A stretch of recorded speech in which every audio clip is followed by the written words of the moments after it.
Unless you've learned to levitate, which we can't quite do yet until we get our pillar turned on to a certain amplitude. Anyway, all right, we can go to the next one, because I don't want, all of this was covered in the, to some degree, in the K2-3 stuff. I'm still at the point where I look at this and try to explain it in simple terms. Someday somebody should write a book, right? And unfortunately that's probably us.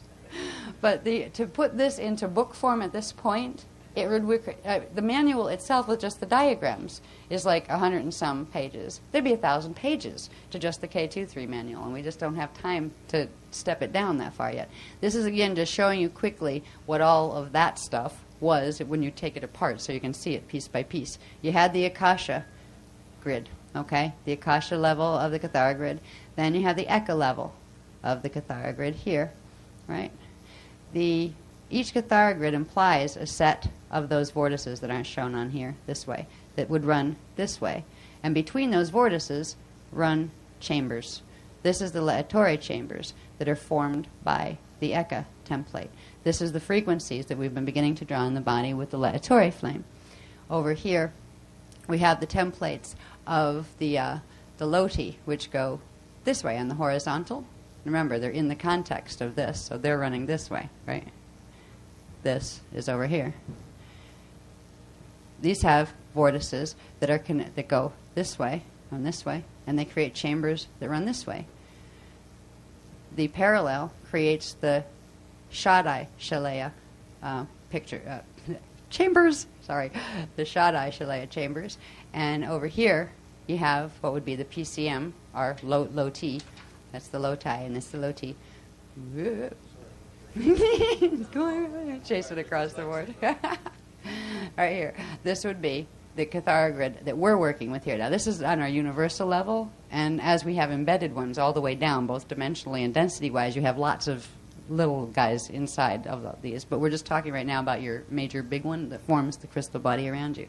We're in the PCM universe, so this is our crystal body Loti grid, and that has its vortices, its Rushe vortices running this way, and that implies that it has its chambers running this way.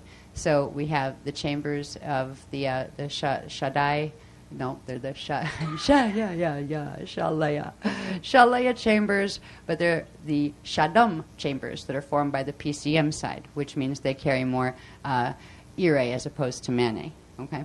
Now, that's just basically showing you what some of the things are that we've been working with, so we remember where they are. All of these things come to three-dimensional life in terms of height, width, and depth when things start to turn into spheres. These are the templates that the spheres form within. Next one, please. I have to go through these quicker. Again, just recapping what these shields look like. When you look at those interwoven Kathara grids that form the crystal body, you start to see these shields. Now, this shield here, this is these two shields go with the Akasha level. This goes with the parallel Akasha level. It's called the Adandreya shield. This is what began activating in during the California workshop. We began the activation of this shield. This is the beginning of opening the chambers, which were those things that run this way and this way, the Laetore and the Shalaya chambers, not just on this side, but also on the other side of the parallel Eka. So these are how the shields stack on the Eka angle. Then we have our vortices and things coming in on the Lodi and the Lodi is this way and the Lodi is that way. What it gives you when you look at all the shields, see 1, 2, 3, 4, 5. There's 5 there. 1, 2, 3, 4, 5. 5 shields there. 1, 2, 3, 4, 5. There are the 5 shields there. Remember, we went back to that real easy first Kathara grid that had its 5 shields, right? This is what happens when you see them in context, and the context is the crystal body structure.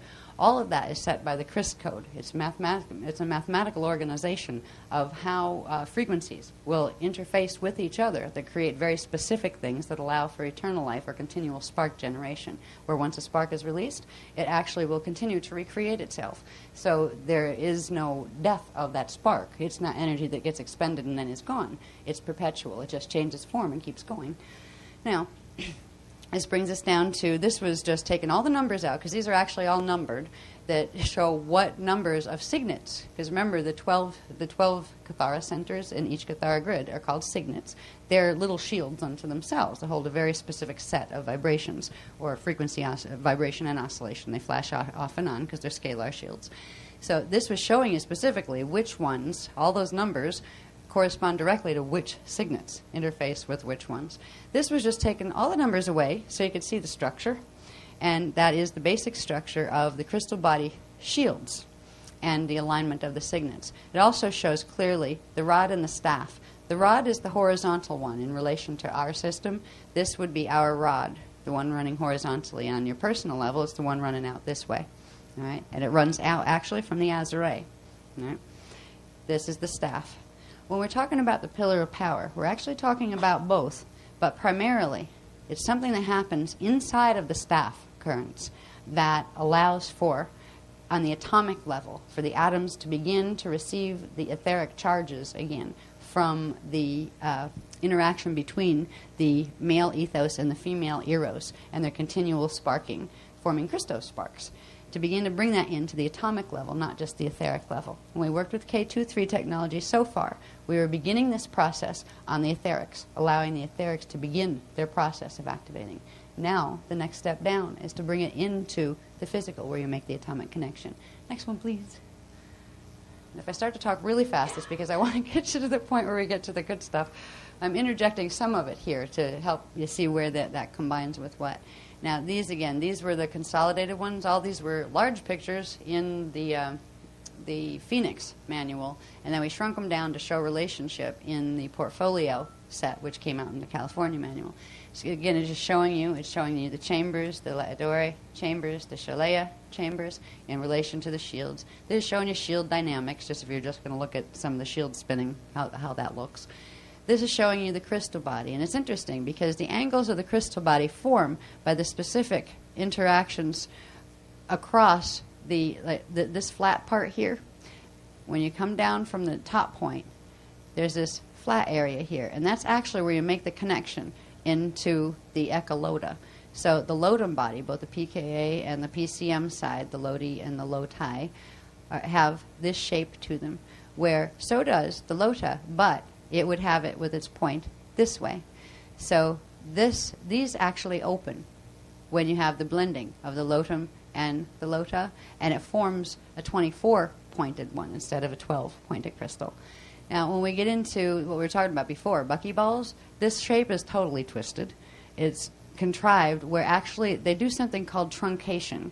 Now, truncation is a nifty little word. Think about trunks. I think about tree trunks. I think about tree trunks and chainsaws, all right, when I think of truncation. What truncation means is they're actually taking a geometrical form, like a radiation matrix, and cutting off its points, which gives it a different shape. It makes a different shape. So truncation would be taking, I believe they use for the buckyball, I think it's an icosahedron, isn't it?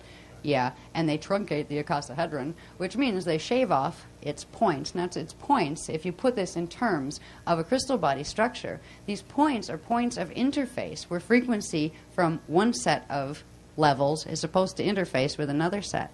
You cut off those points, and you're completely changing the way energy interfaces, and you're cutting off natural connections.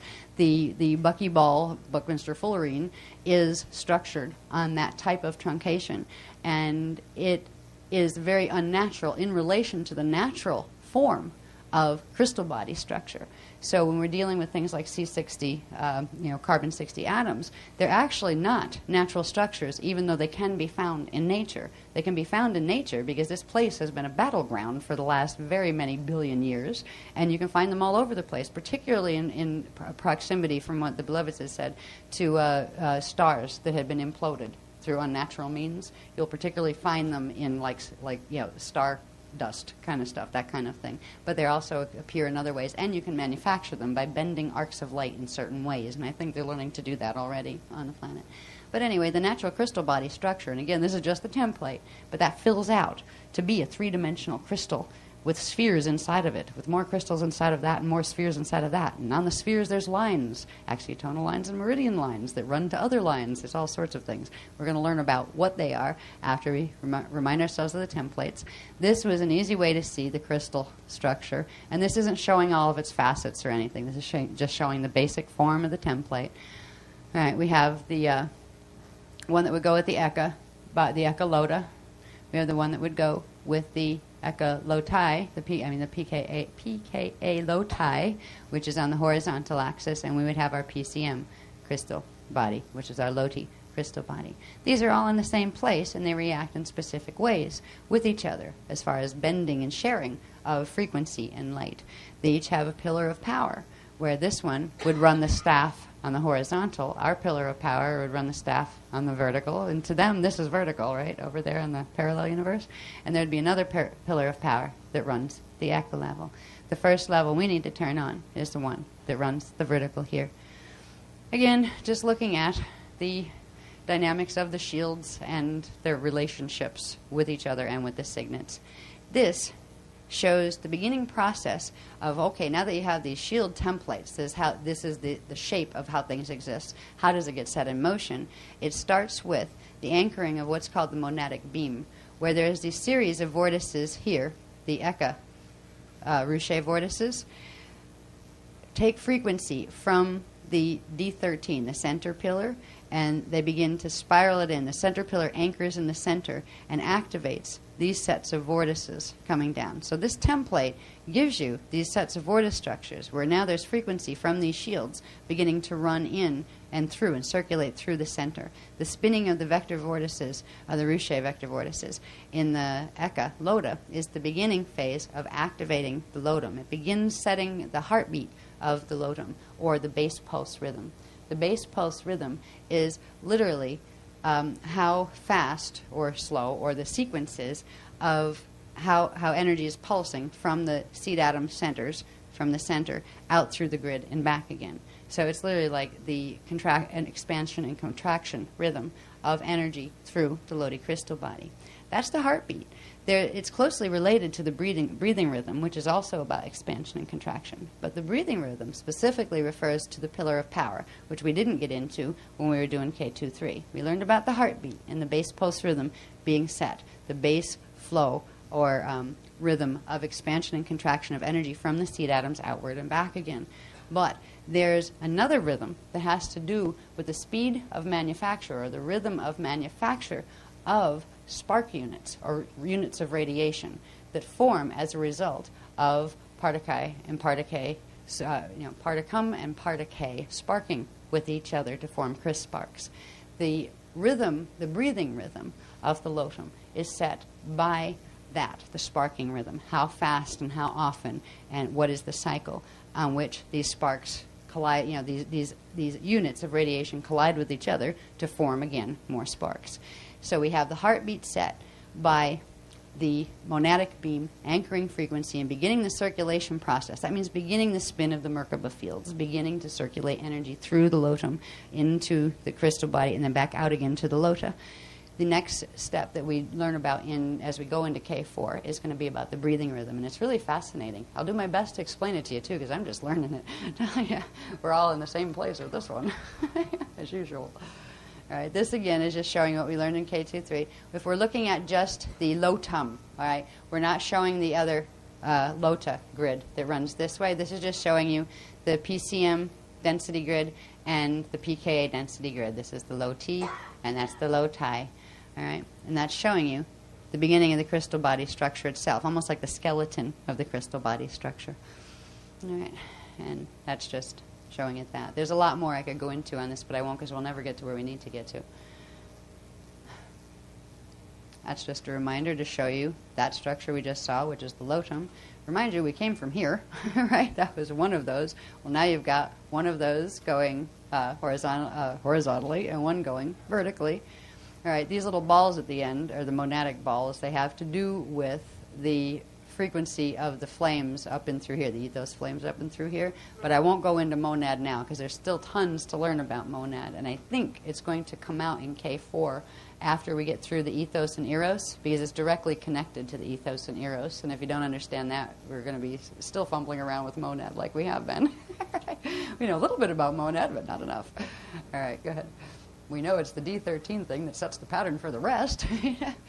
This was where we began the process, and it was a long, drawn-out with larger diagram process when we introduced it in Phoenix, where it just showed how, and I'm not going to read all of this or we'll be here till next Tuesday just trying to go through it again. This is this recapping of K23, what we learned about how in that structure of the 5 shields in one template, if you're just looking at the Particum one, the beginning process of the D13 monad, firing those monadic vortices, and beginning the flow of energy through this shield thing, it sets in motion the anchoring of the 12 pillars. That's the 12 pillar locations, and any Kathara grid would have that. So you could picture this in your Kathara grid, or the planets, or the universes, in the PCM universe, because it's going this way. All right, that sets in motion the rod and the staff and the 12 pillars, and the 12 pillars arc to the signets to form the lotus arcs. And it's the phasing, actually, of the lotus arcs, which means if you could look at this as a phase. Okay, the bottom's going too.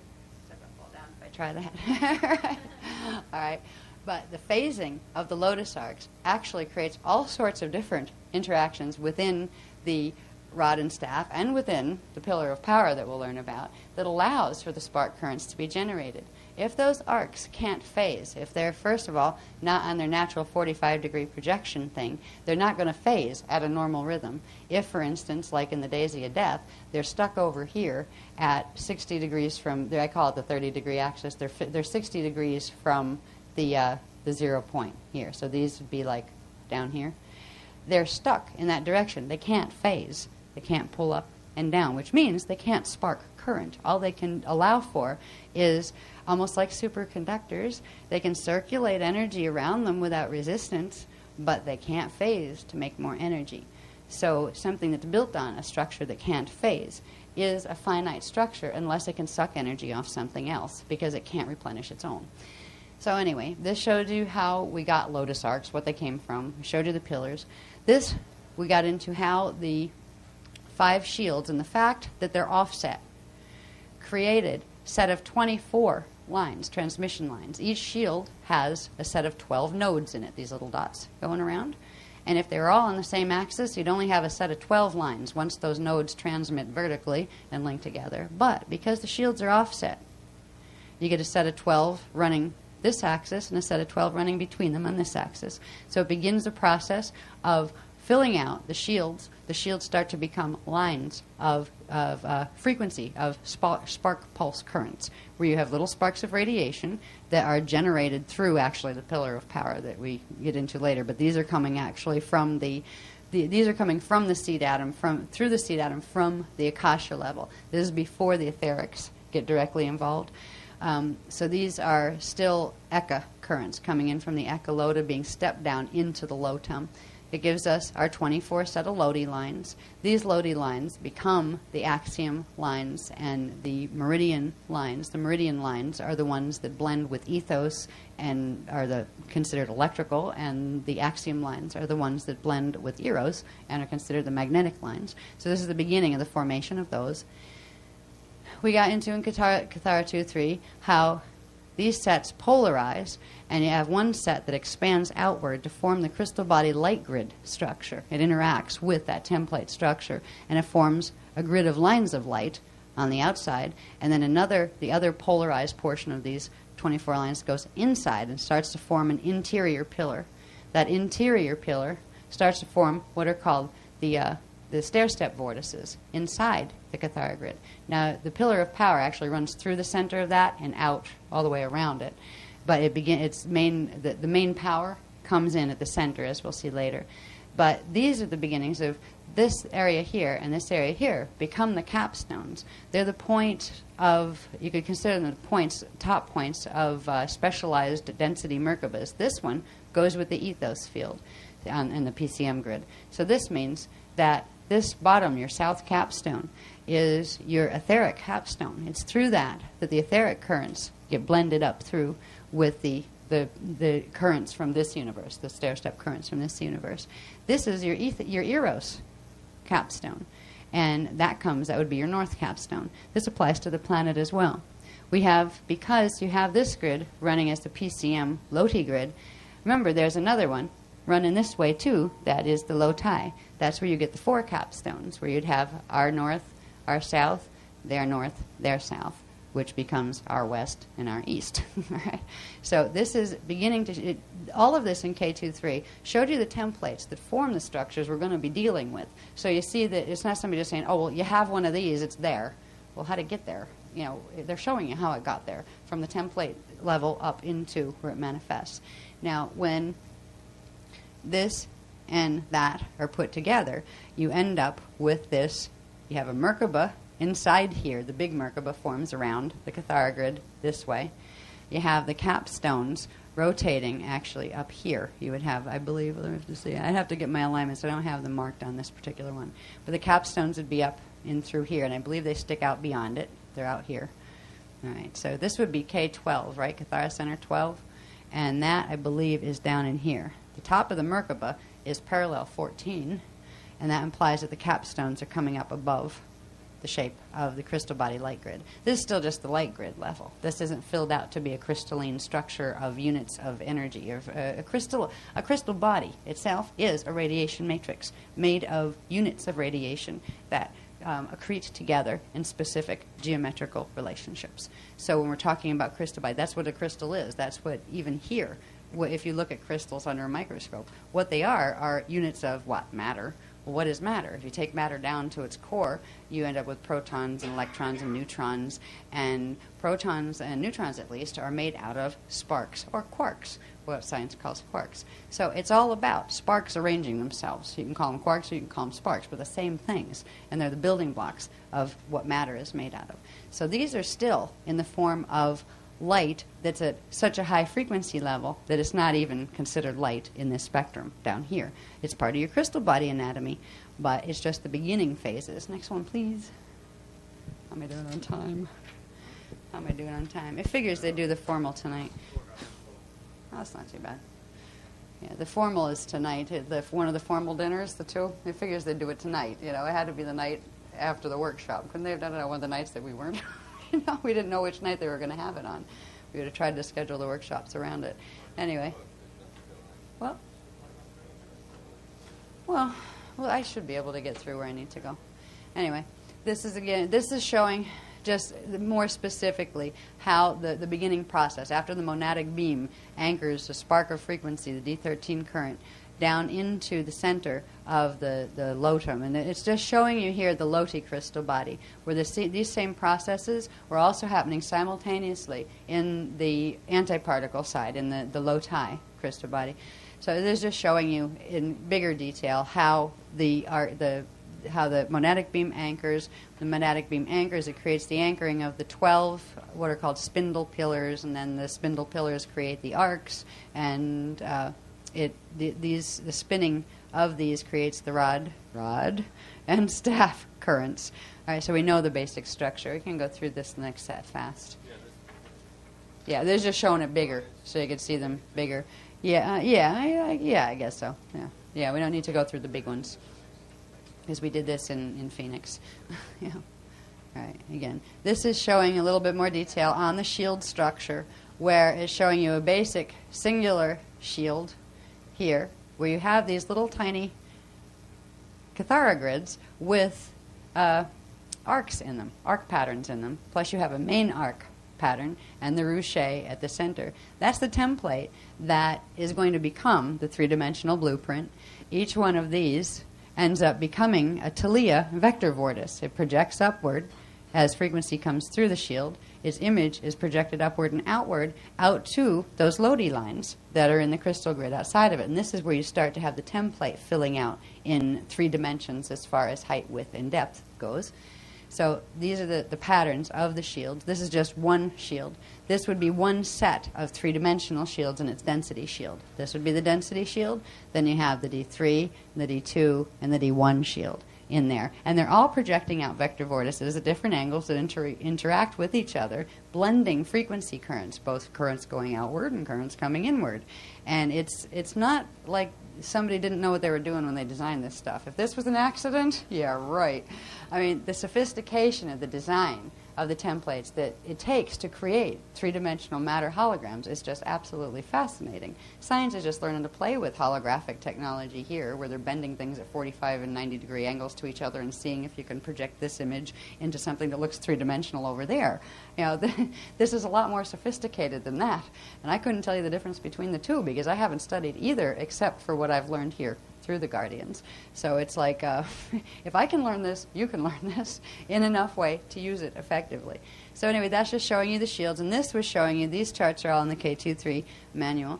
They're showing you the dimensional levels and the density levels, the actual alignments of each of the shields, which determines, there's a whole level of sophistication I hope we never have to get into, that talks about what nodes fire when and what nodes are first. This gets into, remember a while back we talked about Merkaba, and we didn't even in K23 go back to it, but we did do it in Dance 4, where we talked about the fins, the gender fins, and the fins of the Merkaba, that point, whether the top spiral point is in front or in back and all of that. This has to do with what nodes fire first, what nodes fire second, and the direction of spin of the shields and things, which is a level of sophistication I really hope we don't have to retouch on and go back and get further into, because it was really, really enough to make you dyslexic if you didn't start that way in the first place. But all of these, and they're positions of start spin. These would be positions of start spin. And imagine this starts, and then each shield rotates at a specific ratio speed in relation to the next one, in relation to the next one. These are like gears within gears. If you think of like Swiss watches and how the perfectly synchronized little gears all click in together, but they're frequency gears. They're interfaces of frequency that when they're working properly, everything spins the way it's supposed to. You have this pillar running up the center that sparks energy out. These things throw energy into specific angles at specific times, and it keeps the whole thing in motion. It's really a beautiful piece of biomachinery. But it's living, because it's made of living consciousness currents. I mean, part of Chi, part of K, and part of Cum are the original spark units that it started from. I mean, they're the original units of standing waves of consciousness that started the sparking process. So we're dealing with consciousness here, every bit of it. That means every molecule, be it good, bad, or awful, or indifferent, is consciousness of some form. Anyway, let's go. Thank you. All right. That's, again, just showing you the light grid. All right, that was the beginning of filling out the crystal body. That was when we had those the Lodi lines, the 24 Lodi lines running up and down the center. They polarized. Some went to the center to become those inner vortices, and the others expanded outward into the template to become the light grid of the crystal body. And this is just the PCM crystal body, the Lodi. All right, next one, please. You can see the vector, the Riuscivi vortices in there, too. All right, again, this is the set of lines that went inward, and these are the incoming ones, the electrical ones. So the electrical vortices come in downward from the top. And then they are coming from the density shields. And then the other ones that come from the ethos shield come upward. Next one, please. Thank you. And they form the magnetic vortices. And you put the two together, and you get Merkabas for each density level. All right, and that's where you get the density level Merkaba, which downsteps through the shields to become dimensional level Merkabas, and all of these embedded Merkabas. Next one, please. I'm retouching base with this, so you remember where it came from when we get into its relationship to the pillar of power and to the chariot of fire. Because if you, to remember that these are vortices that form because there were lines, and some went outside and some went inside, and the ones that went inside bent toward the center and became vortices of energy. If we can remember the basics of this process, it'll make sense to us when we start to work with the pillar of power. It won't be just somebody says you have this thing here, so breathe up, and it comes up, whatever it is. You know, that kind of thing. Because a lot of New Age stuff is kind of like that. You got one of these, here, do this, breathe that, where, why? Never mind, just do it. Don't trouble your little mental body. Is what a lot of those sets of interior vortices that creates the vertical one and the horizontal, which would be from the Loti side. But we also have our own one running horizontally that would be from our primal field that is also on the horizontal axis. So if we remember the Vecca template, where we have the particum universe vertical here. Then up above that, you have the antiparticle pKa primal. You have the antiparticle pKa density, and you have our primal over here. So we have a horizontal primal field that also runs here. So we'd have a staff even if we didn't have the loti on the other side. But it's too difficult to try to show all of these embedded things on top of each other. It gets to the point where you can't see anything, any paper between the lines, and the lines don't make any sense anymore. So that's the basic structure of, let's call it the go-kart of fire, all right, of your lotum, you know? And your loti and your loti would each have that structure as well. This also has to do with when we get into understanding a bit more about the eros and ethos fields, because we have an eros and an ethos field, and so does the antiparticle side, and so does the lota. But the lota actually is, the ethos eros field comes actually from the lota. So it's like lota frequencies that come from somewhere else that we'll get to, that step down into the density fields of both the pKa and the PCM side of the crystal body. Next one, please.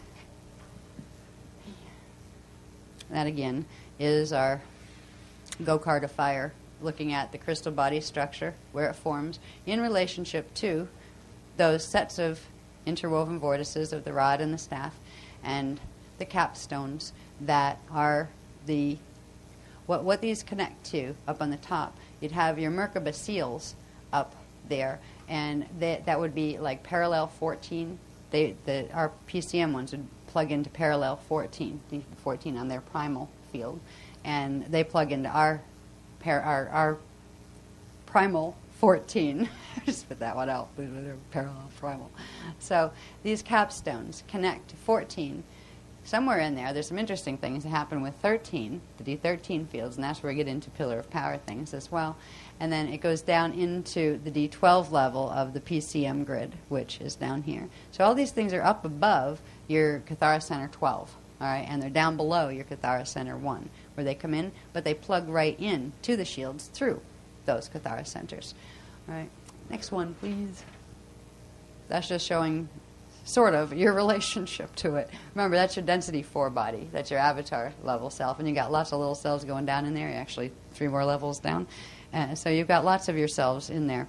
And again, it was not even this whole thing, but just like one cell in what we'll see as the Talia body would be 5 to 700,000 miles in diameter. So this is massive as far as how big your fields are. They're absolutely huge. All right, next one. I can imagine what the planets might be if ours are that big. Yeah, it's just a composite showing them together, the structure, how it fills out with the vortices, and where the Merkaba and the crystal body fit in relation to it. And that's all in the base shield, the Eka base shield, right there. So it's just showing your relationship of template relationship. Oh, joy, this stuff. I just love this stuff. We're going to do this really quick. In simple terms, we're back to this thing with the Lodi lines that transmit vertically up and down between the nodes, right? The 24 Lodi lines. Then we're going to go back to the shields for a second and remember how they have those little imprints, the little tiny Kathara grids. And when frequency comes in from the centers here, from the you could call them the density seed atoms or the ethos flames, and rides out the shield lines through the nodes, it takes that imprint of the little Kathara grids, or the Talia, they call them Talia, takes that and picks it up into a dimensionalized. It gives it height. Instead of being horizontal, now it's vertical. And they form vortices from the center coming out. These vortices are called vector vortices. There are 60 of them. You have 5 shields, each with 12 of these little Talia. They become Talia vector vortices. So you have 5 times 12. You have 60. It gives you 60 Talia. The Talia become together what's called the refraction, the holographic refraction screen. It frequency projects out through this and then bends through all these little interwoven grids, which are these. If you looked at this flat, can you bring that back down again, please? Thank you. All right, I'll look at this one a little bit. So if each shield does this, it projects out a little vertical version, a little vortex of its 12 Talia. You get all of those together, it projects them out into that light grid of the Lodi lines that was already expanded out. These had been expanded out. All right. Projects them out. You start to get, it's not a sphere yet. It's kind of like a sort of faceted type of light grid, because now it has all these little talia in it. The little talia, if you looked at them flat, would form a flat grid of interwoven Kathara grids, where you have each density shield and the ethos shield would each have a set of 12 of them going across. You get 60 of them all together.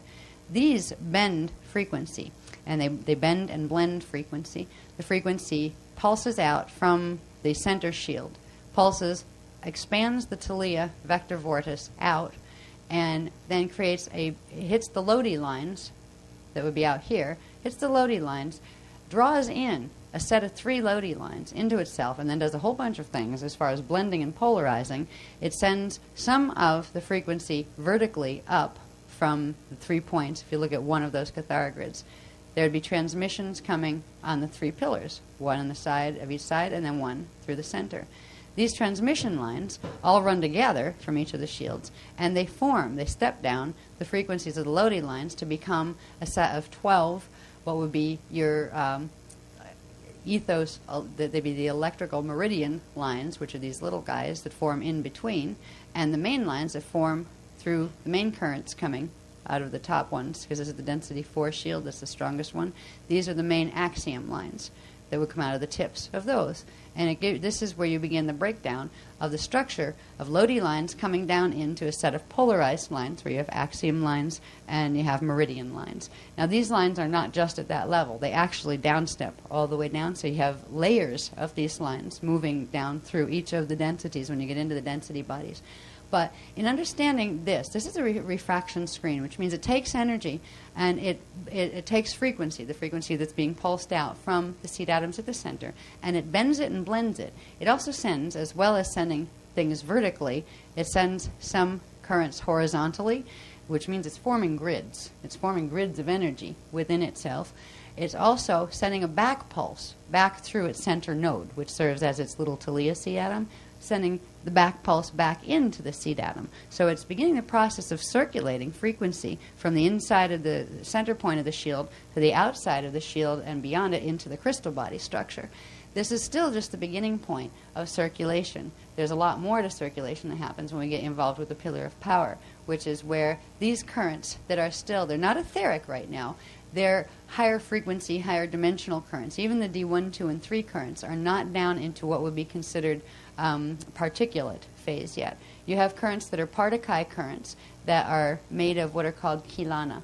Kilana are a certain type of radiation units. Kilana step down to become Kilan currents. Kilan currents step down to become Kilantic currents, which are Kilan codes. This is where we go from Partakai building, accreting to become, groups of Partakai to become Partakai, to become Kilans, to become Kilan codes, to become fire letters.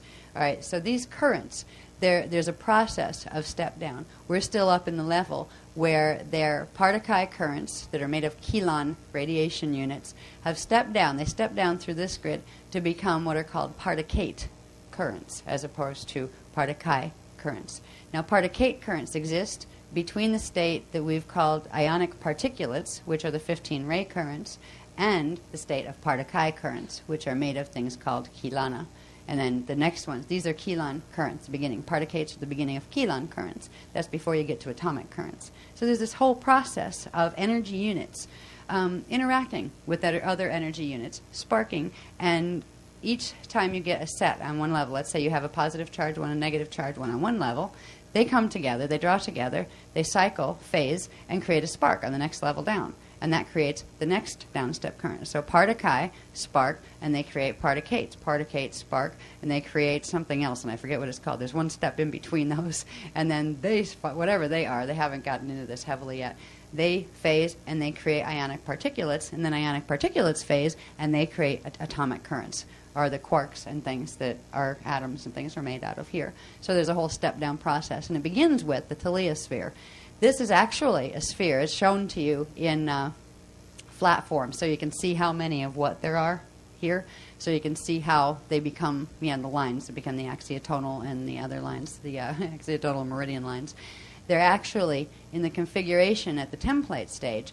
They're at the configuration of the crystal body template itself. So they're expanded out. This is a three-dimensional grid where it has height, width, and depth with the shields inside and that kind of thing. This actually becomes a sphere when we get into the next level, when we get into the etherics and that kind of thing, where it goes from being just this crystal body light grid into literally a sphere, and it becomes what's called the teliosphere. And that teliosphere has certain characteristics that you'll see about it. It has certain lines, and the lines create crystal matrices around them, and there's layers of these that are actually all through the field stepping energy down. These interact with the pillar of power, and it creates the whole system. So we're going to try to see the system as it comes together so you actually have an idea of what your crystal body anatomy really is. It'll also take you to the point where you can read books from some other people and they'll start to make sense to you, which there's one set of, there's something called the etheric templates level that you'll see comes out of all of this once it steps down through the etherics. And it creates what, there's a lady who has some very good books out as far as showing you what's there. I won't go further than that, but there's a lady named Barbara Brennan who does have some very good, I mean, she's accurate as far as what she's seeing. And because I saw her photograph on the thing, and I really like the lady, and I wish her well, I won't go further than that, other than to say she's very accurate in what she is seeing. All right? You'll see where the beginnings of those fit in, what she is seeing, where they fit in. We will have our own explanation of those things and what they're supposed to look like, because they look different than they're supposed to look right now because of the mutation. So anyway, it starts with the Talia grid, which was formed by each of those 60 little Talia imprints that became Talia vector vortices. These actually are just like little Cathara grids, and they form spheres of energy around them, little Merkabas around them, and spheres of energy. So each of them becomes a sphere of energy. So you've got like, picture a sphere of bubbles. Picture bubble wrap. All right? Imagine a sphere made out of bubble wrap, except there is a specific amount of bubbles on each level. You would have 12 going around on 5 levels, right? So you have this bubble wrap thing called a teliosphere in your field. This is where energy is actually the beginning of the light manufacturing plant, where it takes energy from the center currents in the pillar of power that's manufactured there, takes it and begins its downstepping and circulation process so it can be backflowed in to have the flows continue. So you'll see more of that in a little bit. Next one, please. I want to get to that second phase. I think I'm going to let people have a bathroom break after I get through this one thing, because the other one's going to take a bit, because that's where I'm getting into the new stuff. Again, that's just showing you, I don't know why that's there. I'm just showing you the shield up close. Right? Yeah, we can get rid of that one, too. Probably the next one. Good, yeah. It's like overstating a point. That one again. Oh, yeah, here we go. That was just showing you a little bit bigger.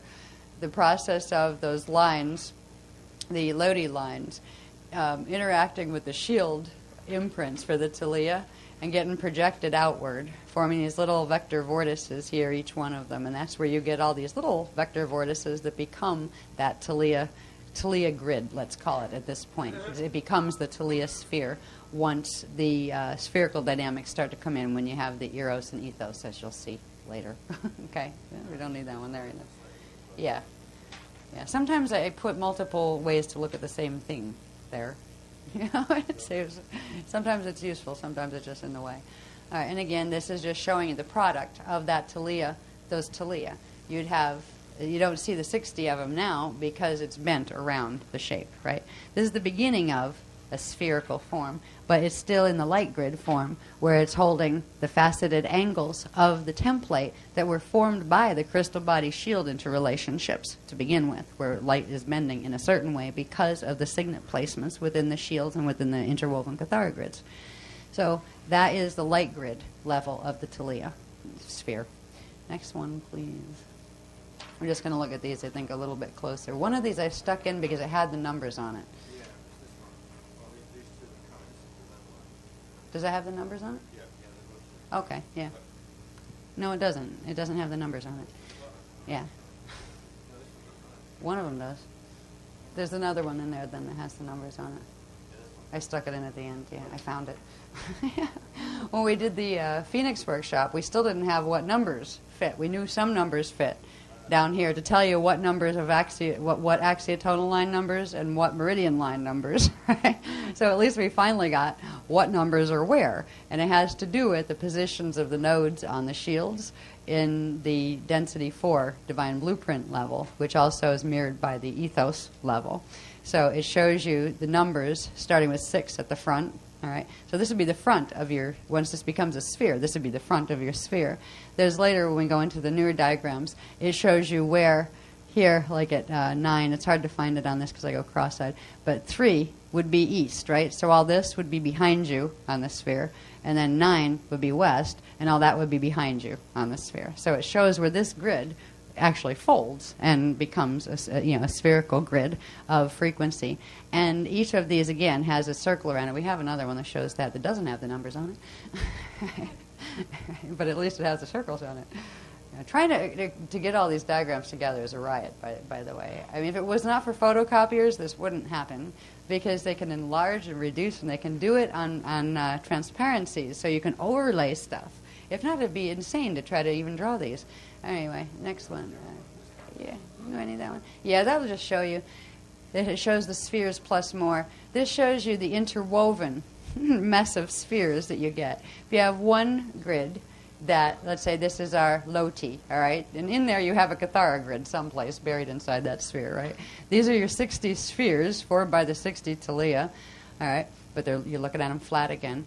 That combined with the one from the Loti on the horizontal axis, and you get interwoven spheres, some on the vertical, some on the horizontal, and you combine that with the ones from the Lota, and you get them on the diagonal as well. So you have 60 times 3 spheres, and these all interact with each other. These all phase between each other, which means they have circulations of energy that bring frequency together at very specific intervals that allow for the opening and closing of signets between them, so they can bring current back and forth through. And it's really, really complex. The whole thing is complex. Like, that's an understatement. But what's interesting is it's helpful to understand what happens with these when we look at it on the bigger scale, and that's what we're going to do. In a couple of minutes, I'm going to call a break so we can take a bathroom run or whatever. Yeah, I'll finish that set before I launch into the new ones, because we're going to go into the ethos and eros ones next, and I don't want to do that to you, without a bathroom break. I don't want to do it to myself without a bathroom break either. All right, this week you could tell we were what. This was just the beginning of exploring what's called the meiotic dyadic grid that forms from all of those points in the Talia spheres with their central vertical column, with their little lotus points inside, and the big lotus arcs here. Everything transmitting energy and circulating it back and forth. These transmission lines cross through each other. See these little arcs in here? These are the density arc sets. Well, they're transmitting frequency out. They cross through each other, and they form spirals where you have one transmitting this way, another transmitting this way, and they crash into each other, and they form a different kind of unit. They spark, and they form spirals. Those little spirals form vortices. This is the beginning of the meiotic dyadic grid that we've talked about, where you should see some of the stuff that's not in this package that I'm hoping isn't going to be in K4, but I'm afraid probably is, that has to do with like how myodes, which are magnetic, create the electrical and vice versa, and the layout of these things within the relationship of the Talia spheres. It's real complex stuff. But what it comes down to is you have that level of bubble wrap. That's an easy way to remember it. Bubble wrap. That is the Talia sphere level, right? And that's really the processing plant, where sparks that are manufactured in what's the central column that you'll learn more about with the ethos and the eros. They are transmitted outward into the Talia sphere through the shields. And how they're transmitted out is through something called lotus points. All right? So they actually take the lotus points that we've been working with are the points where they take frequency from the inner column, that pillar of power, and they take the etherics and blend them with the non-etherics or the density currents, send them outward, out into the crystal body grid, and then the crystal body grid backflows them back through the lotus points. We'll also find out by the end of today that there's not just the 12 lotus points. They're the ones we're working with. They're the ones that interface directly with the pillar of power. But there's another set outside of those, another set of 12. There's another set of, I think it's 24 outside of those, and there's another set of 24 outside of those that interact with the lotum and the lota. So it's all interconnected. We finally got, like, when they first gave us this stuff, here, you have these lotus points. Oh, what's a lotus point? You just have them, work with them, right? Okay. You know, there wasn't enough time to do all the diagrams, so they said, don't even attempt to try to explain them yet. There's this whole series of diagrams on the plates that you have to take down and analyze before you're going to be able to explain what a lotus point is. By the end of today, you'll probably understand what lotus points are a lot more than we did before. We just knew we had them, and they somehow interfaced with the most important aspects of the crystal body, and we could reprogram somehow. We could reprogram our axiom lines into the base shield through them. We knew that much. But we're going to find out some fascinating things about the lotus points and what they're connected to as we proceed through this. Pardon the scribbles. This did get typeset somewhere, but I couldn't find it on Mylar or transparency, and they won't let us make any transparencies on the boat. So whatever we came with, and we were doing them like a mad dash at the hotel before we got on the boat, because the hotel at least would let us run them off, and the machine was chewing them up and that kind of stuff. But anyway, so there are some, especially the new graphs, you'll see that they have, there's some, like there's no typesetting on them, but at least the artwork's not too bad. It's like clear enough to at least see it. And when we begin to introduce the K4 stuff, just remember, this is not a K4 workshop. This is just the beginning. This is a prelude. This is a grid work workshop. So don't mind the diagrams. This is why we're not going to try to give you a chart pack on this. We'll give you, hopefully at the end, a technique pack, where whatever techniques they give us, for Friday, and I have a feeling for Belize, you'll have those in written form, because that's what you need. All right. This stuff is still in hieroglyphic form, half of it. So if I can explain it to you while looking at it, that's a good thing. And hopefully I can, because I'm still learning it as well. But this is just the beginning. This was that stage in California, I believe. Now we have our own version of this stage of the new graphs that you'll be seeing as we go through the new stuff. What do we have at the end of this, honey? Oh, yeah. What I was going to wrap up on was, with all that structure we learned in K2-3, which was about templates and how they interface with each other, templates and shields, we learned the beginnings of the lotus flow and how to begin opening the different multiple levels of our Kathara grids, our density Kathara grids, to the lotus arc sets. That was the beginning of opening the lotus flow, which is the beginning of opening a whole bunch of other things.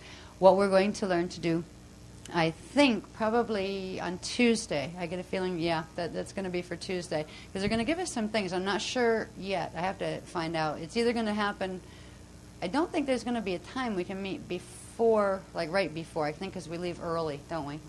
We leave early. So it'll probably be something done on site. We may have a handout for you on site, so you can read it through quick, and then we'll run through. The big round is at Chichen Itza. All right, that's where the final pin gets pulled. There's actually 2 pins to pull, but the big one is there. These pins that you'll understand more about by the end of this presentation are located primarily in these 2 regions. These are the access points to them. I wouldn't say they're like sitting right under the pyramid that we're going to be sitting on, that kind of thing. But they're close enough proximity that where we can put, okay, so actually one of them is. All right, that's the Chichen Itza. Okay, news to me. All right, so we are going to be on a pin. Okay, but anyway, we're going to learn to first get these arcs to move while we breathe, and to have them move in certain sequences. And then there's another set of things that I'm not sure if they're going to, I don't know. Can we do that yet? We can do that part, but we can't do the other part until after. Okay. Where we get the pillar to start moving. And you'll know what these parts are by the end of today. And that's why we had to kind of saturate with theory today, so you know what these parts were when you start to use the techniques. What am I breathing? What is this thing I'm pulling up from down below my feet? What's it supposed to do? You'll know where it fits. This was the beginning, where we began the lotus arcs, opening the flow of them to begin with, where they could turn on. Next is to get them to move. And once they start to move, then we can get the pillar to start moving. And we get it moving first on the etheric level, and when the pin's pulled, then we can get the etheric atomic interface to take place. And we're going to get more on that by, they're going to give us a handout to give out for Tuesday morning news. Anyway, next one, I don't think we need that. That's obvious. All right. Yeah. Actually, the whole series is obvious. This was just showing, yeah. These are just reiterating the obvious of the arcs. We have the 6 arcs, the 6 arc sets that go with the PCM Loti body here. We have a set of 6 arc sets that go with the PKA side with our Loti body. When those two bodies open together, you get a set of 12 arcs, where you have a 12 lotus flower, 12 petal lotus flower. And then when you open the Lota, which has the set of both of them, you end up with the 24 petal lotus. So this is where we're getting the lotus flower coatings. What they are how many arcs are activated within the system, which tells you what flows you're actually activating. Are they just PCM flows, or are you connecting with the Lota, or are you connecting all the way through with the Lota? Are you connecting with the Lotum, or are you connecting with all the way through to the Lota? And then there's the other set that come in from the other side that we haven't even talked about yet, but we've started to spark with the Adore flame activations. What's really neat is the color that's coming through on these. It is the most gorgeous violet. It's not like the regular violet you see on the D7 spectrum. And they've actually, the lady that works with the colors too, who works on the color codes, did the most wonderful job of getting the right color as far as the background colors. When we do the codes in color, those background colors are important. The green, they all will carry the green because that's the combination of the Ire, the Mane, and the Manu all together, the emerald flame. But you would have, if you looked at our Eka on this side, our Eka is the male Eka, and it holds the female atom, which is interesting. But that would be pale yellow, the pale gold and silver. On the other side, it's opposite, which would be the pale violet, the gold and yellow, or violets that come out of the blue, right? So this color is absolutely gorgeous. It's coming from the Adonai side, and that's the other parallel Eka matrix. So it's a really neat color. But anyway, we'd have a set of these coming over from that side as well. Not just the 12 and the 24 here, but you'd have them coming over from there. When it all comes down to it, when you get your pillar activated and your chariot of fire, you're running a 360 flame. And that's pretty awesome. You usually don't need to run a 360 flame, but when you're dealing with 144 activation of a reverse matrix, which is where the Buddhara and the UIR are aiming, it's a very good thing to have a 360 flame, because no matter how fast they get it, it's not going to override that. And it's, we were literally, it's kind of like there is no fight. Those guys can fight with each other if they want to, whatever their problem is, but all we need to do is stand and hold frequency, and that's it. We're not their adversaries. We're neutral. We're like Switzerland. Well, not really, but because I don't think Switzerland lives up to that as much as actually they seem to stand for internationally. But we're neutral. We just made a promise a long time ago that if it got that bad here, we're not going to let the whole thing fall. We're here on behalf of the Christos. And it's kind of like a long time ago, the real angels gave up a need to have free will because they knew anything they wanted, they could have anyway. But the most joy was in fulfilling and protecting the original will of Source. The original will of Source will always self-protect. It always is connected to this system, which will reset itself. And there will always be beings who, because of a love of Source and of the Christos, have dedicated their existence to making sure it always has its anchoring rods. And that's what the Azarites did in coming here. And so did the Ioni, and so have the Adandrea. The Adandrea are waking up, which is another story we'll probably talk about. Remind me to talk about this, because we don't have to, but it's worth talking about. We'll talk about that on Friday when we get into technique stuff and we have more time to chat about some other things. But I want to get you through theory, because it's really important that you leave here when it's time to go to do grid work, that you know what your pillar of power is and you have an idea of what these pins are that we're pulling. Okay? So I'll stop chatting now. Let's see. Yeah. All right. And what I was going to end with on this segment... Yeah, I don't need that one. I need that one, please.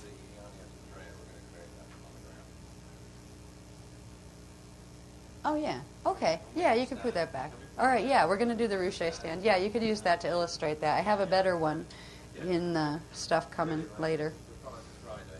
Okay. Yeah, this one I find a little convoluted, actually, to look at. All right, you got to find my 12 pillars. All right. Anyway, I'll just say what you just said. Here you go. You show that. See, I have a different diagram I use to illustrate the same point that my eyes can see. This is the first time I do this particular And I just wanted to point out that our stand energetically is going to be this whole thing, working with the Iani Andrea. We're working with us. And our stand points are the root shape points, which are here and here. Okay? Yeah. Yeah, see what I mean? There is, Yeah, it's ever so easy, isn't it? Easier. There and there, there and there. Okay, there and there. You have these inner positions and 13 in the middle. And the Iani Andrea will actually form this whole working with us. See, this is what the reason this is hard to find them is because they're at this angle. This is showing the Eka level. We're going to be running it on this level. Yeah. Yeah, but see, yeah, but they're, yeah. See, they're here. On the this is the Eka axis. The pillars here would be here. Here's one Rushe Vortis. There's the other. There's the other, and there's the other. And each one of those grids has one. So we're actually going to be doing the 3 sets by running one. We're going to run the Particum set here. But it's the first time we're going to be able to run the Rushe round table. Now before, we've always used the Amente interface pattern, which actually has two. I have a diagram later that I'll be able to show you a little bit more, where instead of having your vortice, your full vortices, there's actually 2 of these are inverted where you have the point out. It means that that connection to that chamber, be it the Laetoria chambers or the Shalaya chambers, is actually shut down. And the Mente interface pattern was like that. It was the first pattern on getting those chambers turned back on, because the sextant shield, which is the pattern that the Metatronics have used in the grids, completely shuts down access to the Shalaya and the Laetoria chambers. So you can't bring in any of those currents to spark. But the Mente interface pattern, which was the template that we used for other round tables before, that was beginning the opening. I believe that opened the rod. I think that one opened the rod, yeah, because they were the side ones. The side ones still looked like that, right? But the top and bottom ones were inverted, I believe. I have another one that explains this, but that was later. Yeah? So I'm just explaining it early.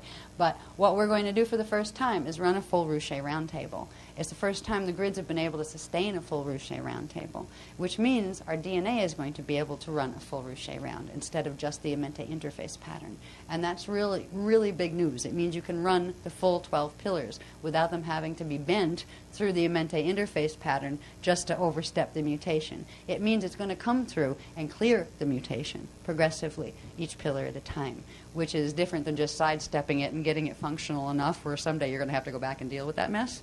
It's going to clear the mess out as we go. They wouldn't have done it this quickly.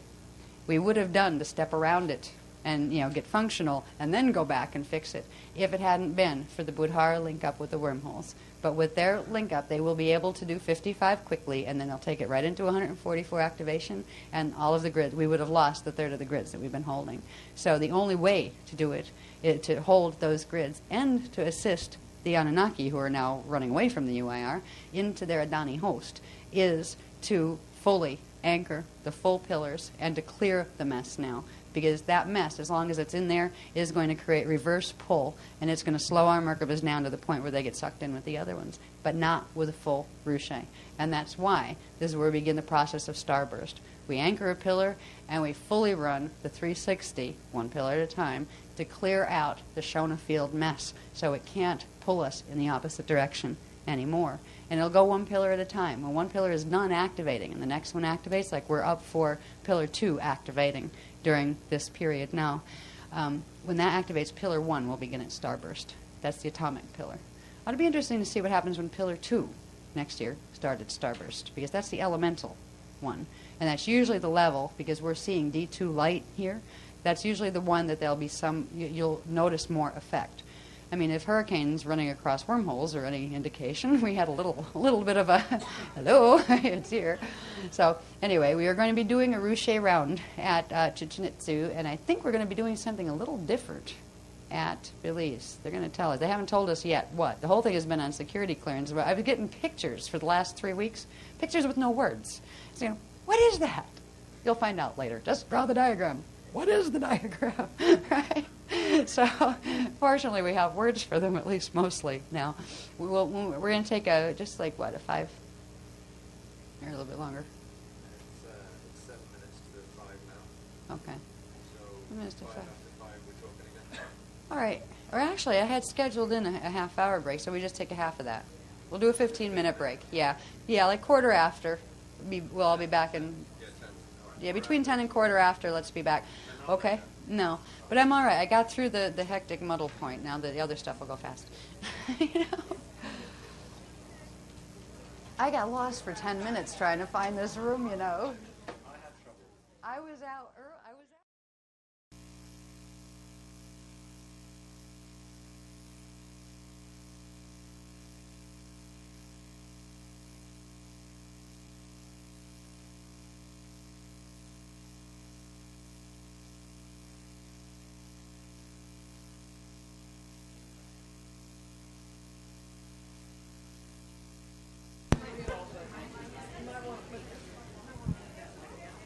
Okay, we'll get going as soon as everybody's in from the hole.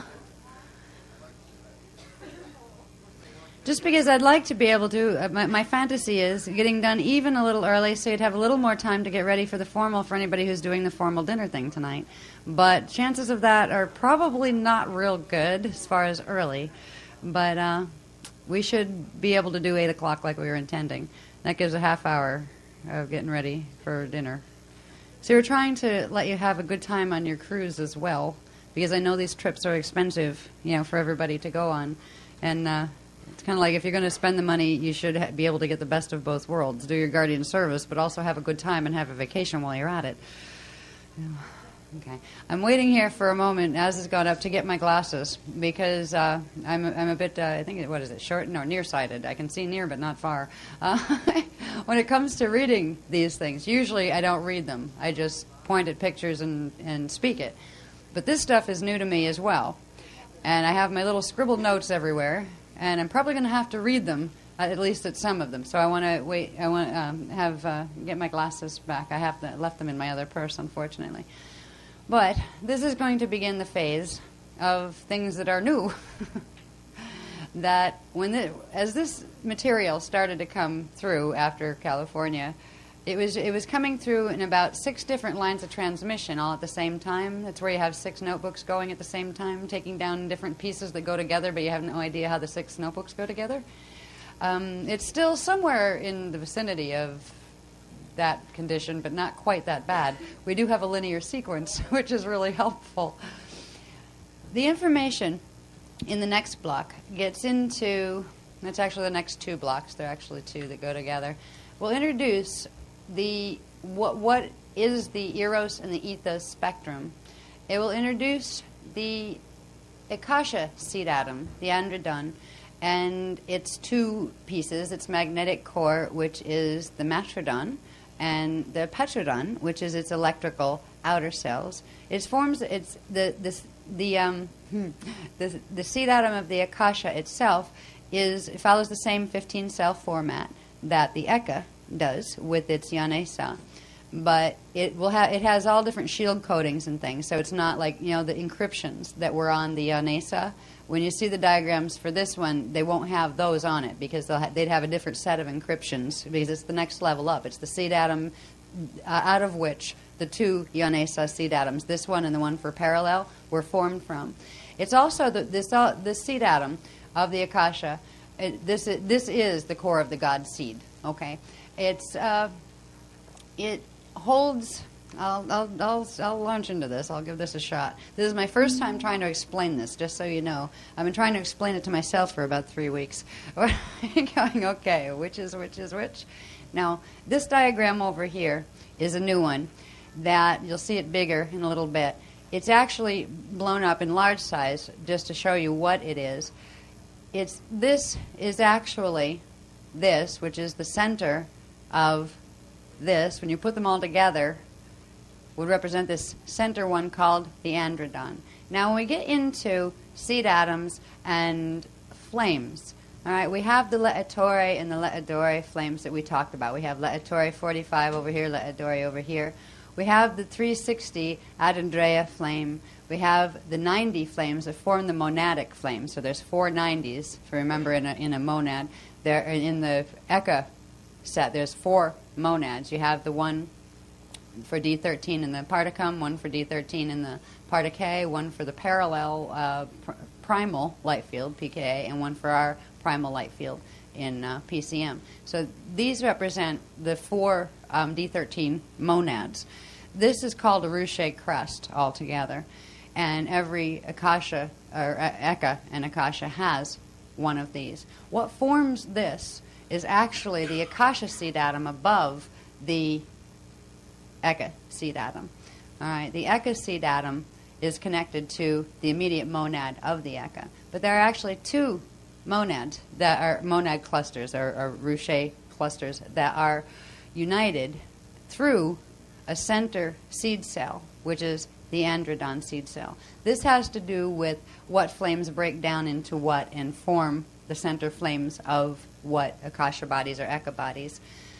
Up here we have the it's new words too. This one's the Adandreya Akasha seed flame. It has the 360 charge. That breaks down, polarizes, into two 180 flames. One is called the Iane Ettore seed flame, and the other is the Adane Adore seed flame. Now, this one becomes the one that downsteps through to become Arla Ettore down here in our side of the eka. This would be the parallel eka. And one akasha implies an eka and its parallel. We've only been dealing with the stairway to heaven going up one way on the vertical. We haven't dealt with the crossbars that go through yet. And I don't even want to see those maps, to be honest. I know I can understand enough about how the stairway works to realize the amount of work it will take if we ever have to transcribe showing all the crossbars between parallel ekas going all the way up the Akasha stairway to heaven. Right now, all we need to understand is that there is a parallel eka. And remember, the eka is the little tiny one. If this were we'll use this one, even though you can't see the center point. This was the Veka templates, the 4 of the 2 primal and the 2 density templates. And the eka is that little one at that 45-degree angle in here. So there's a parallel one, which implies if that one's at that 45-degree angle, this one would be running with the Akasha. It would be running at the Akasha level. That you wouldn't see on the usual Veka maps would be the parallel eka. This breakdown has to do with a common flame, the Adandreya Akasha seed flame, the 360 flame, breaking down into first forming an I can't pronounce these, androdon seed atom. All right. And it's out of that seed atom that part of it ends up as the seed for our eka, and part ends up as the seed for the parallel eka. And together they form, technically, they're one cluster. And it's out of this that we get our seed atom, which is the Yanesa. It also implies there's a parallel Yanesa over on the other side.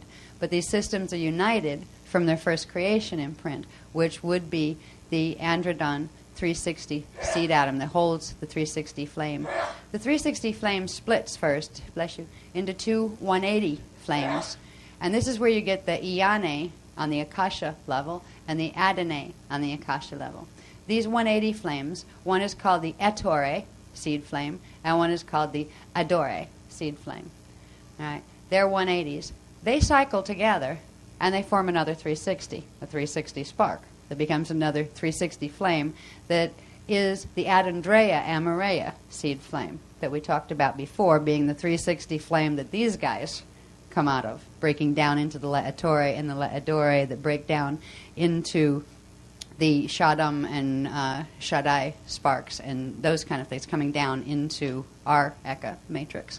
So this is going up. We're going up. This is the 360 that eventually we will be running. So we're not only going to be doing the 90 here, we're not only going to be doing the 360 spark, which would be the Adandreya Amoreya flame. We're going to be incorporating eventually the Iane and the Adane 180s to reassemble the frequency charge of the Adandra, that's how you pronounce that one, Adandra Akasha seed flame, the full 360 Akasha seed flame. So this is a whole other level up from what we've been dealing with before. And it's through this that we start to understand what the words ethos and eros refer to. And I'll see if I can read this well enough to remember how this breaks down. But we have our 360. Yep. Okay, yeah, I'll try my glasses now. Thank you very much. Much obliged. Okay, now, I always feel like I'm in a fishbowl when I put these on. I can see better, but it's it distorts walking. Makes me feel dizzy. Anyway, let's see. Now, I'm going to say, there's something I want to see in this writing here. Because even the writing, we were getting the pictures with no writing and kind of going, what is that? What do we call that? Don't worry, the writing will come later. So we finally, recently, in the last 2 days, we're getting writing to stick on these. I've got to see. There's something I want to see about this. So don't worry. Yeah. I don't know. Okay. All right. I'll try to explain it as best I can anyway. This 360 would be the center flame in this androdan seed atom. Okay, the Akasha core seed atom. Our side manifests through, our Eka manifests through the inner 8-cell cluster. You have the 6, 7, 8. These are the magnetic cells. And this one is called, the set of magnetic cells in the androdan is called the matrodon. And over here in the parallel Eka, you have the outer electrical cells. They're called the petrodon. They're basically the mother and father, the maternal and the paternal cells of the Eka. Together, they came out of the androdan, which is the androgynous, seed cell of the Akasha. Now, in our system, in the Eka system, the matrodon is the control cell. It is the first of the first 8 cells, and it controls all of the other cells that are connected to it.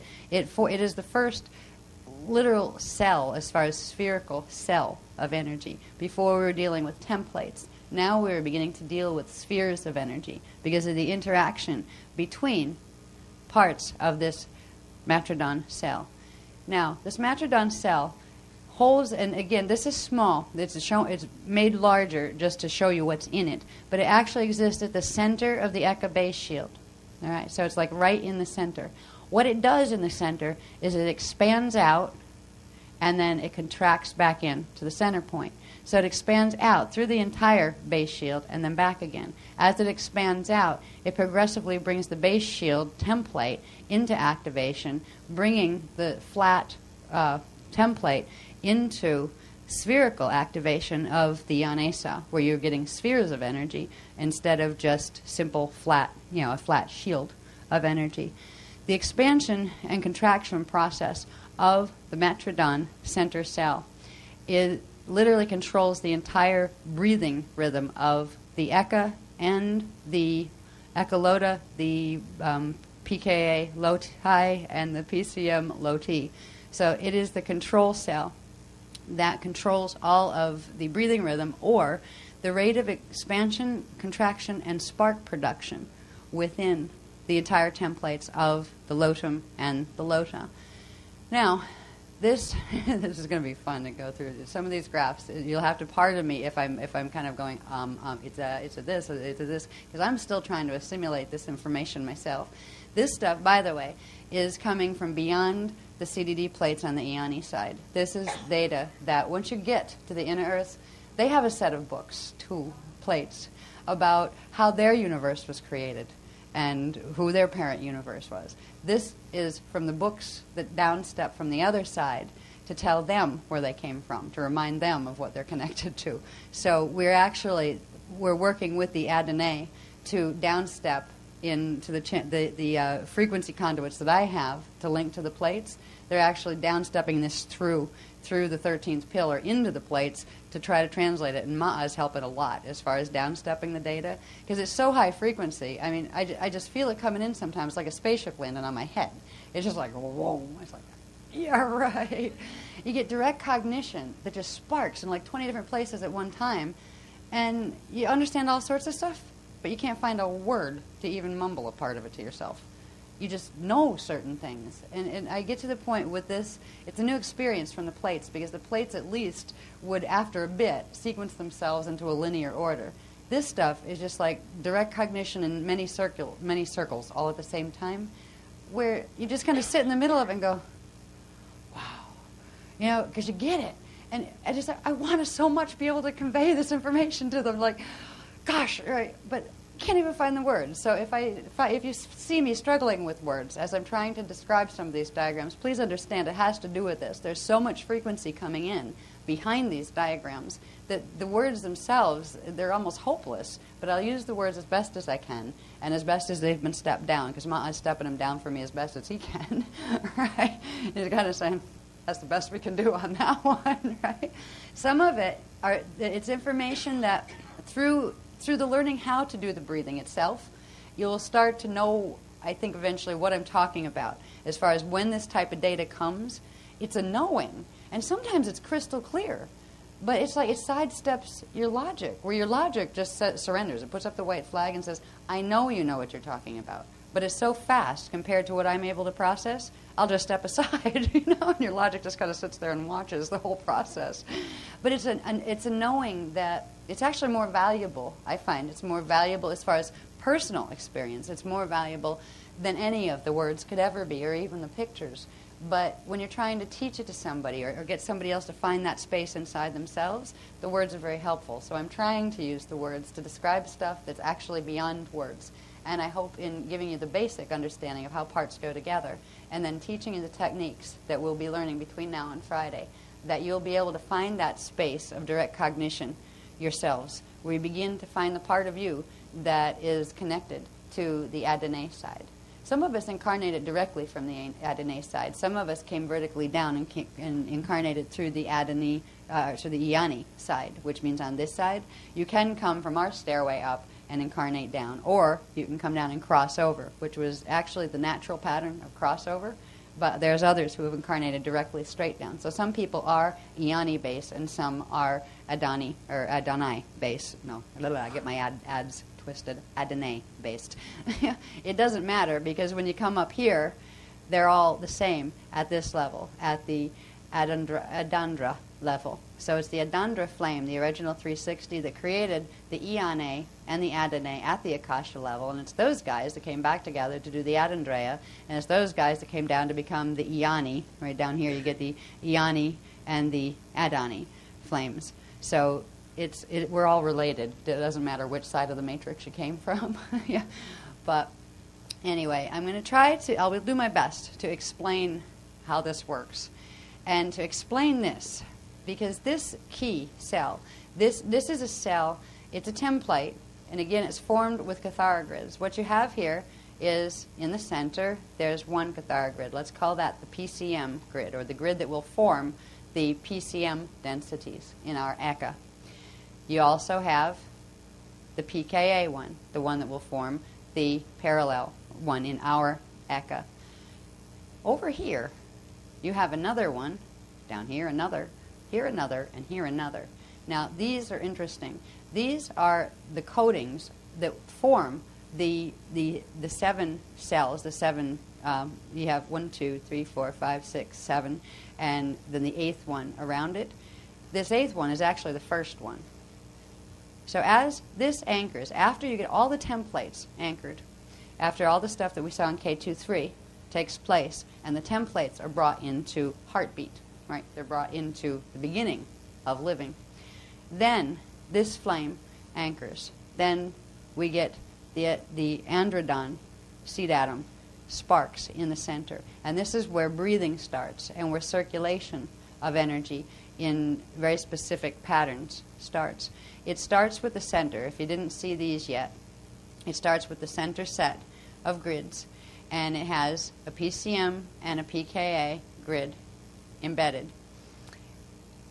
Now, the PCM grid polarizes part of its flame, and it creates this grid and this grid. It polarizes at 45 degrees to itself. So if the PCM grid is here, it polarizes one out this way, which would be to its left, right, and one down. The one down is the ethos, which is called its photopositive, and the one coming out to the left is its photonegative. This actually ends up in our parallel PKA system, right? But this one, that is the PCM ethos grid, right, comes out from the PCM, the original core PCM density grid in the center cell of the matricon. It creates the ethos template. and its eros template here. The pKa grid that's in the same place projects out at 45-degree angles to itself. Also, it projects out its ethos going up, where it's this way, right, and its top would be here. Instead of projecting it down, it projects it up. And then it projects this one out, and that would be to its left, right? What this does is create a configuration of Cathara grids that cycle. These Cathara grids are actually cells, light cells. They call them light sound cells. The ethos is frequencies from the ethos and eros are frequencies from this side that run through the petrodon and through into the center cells of the matrodon, and then out into the ethos and the eros templates that are in the center of the seed cell here. They begin a blending of frequency spectra that allows for the natural frequency spectra of our Vecca system, which would have our PCM and our pKa and our primal fields. It allows these currents to blend with the same thing from the other side. And that creates a photonegative, photopositive situation where you have many, many levels of refraction and fractalization of energy as it's bouncing off each other. The ethos spectrum creates the ground of frequency that allows for the positive effect. Or I'm not talking positive in charge here. I'm talking positive like a negative photofilm versus the positive picture. All right? It's because of the ethos and eros that are coming from the other side that give a frequency ground that allows for what appears to be the externalization of the frequency spectra running through our signets and our Cathara grids here. So these are the beginnings, and they are in the seed cell of the matrodon. But they also they are the beginning of the creation of the etheric blueprints that our matter bodies form. These two in the center, the PCM and the pKa, these are the density grids that form through the cycling of these guys. All right? Ethos, PCM, eros. And that's negative charge. Positive charge, ethos. Ethos is the male, would be considered the male. So that would have a positive, negative charge, and the eros would have a negative, positive charge. All right, so it's about the charge, and the charge is about the distribution of the flame currents. So at the center of this, together, you have the 360 flame. To fully activate the matrodon means you would run half of that. You would run the 180, and that would allow you to turn on the next set, which would be the other 180 that would go over here. You would do the whole 360 of the androdon. The first part of that is being able to turn back on the matrodon. Now, the matrodon is the template that creates all sorts of levels that we'll see in a minute of what are called the etheric blueprints. And the etheric blueprints come down to another replicate of this called the nadradon. The nadradon is a replicate of the matrodon that's found in the density grids once we get down to a certain level. I'll show you where that forms. Now, through the cycling of this, and what I mean by cycling is, again, phasing. There's a phasing that takes place. Right now you're looking at this at a partially expanded phase. If you took this bottom Cathara grid and pulled it all the way down to where its top point was at the bottom point of the PCM grid, right, where you had it hanging down this way, that would be the ethos's full expansion down.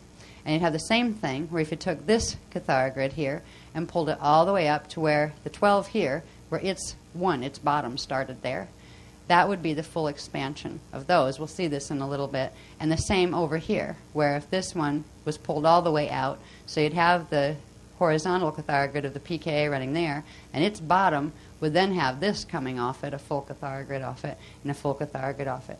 When it's at that expanded point, it would actually fill the entire base shield. Then it contracts all back in. You're seeing it on its way back in, where these would all come back together into one center point.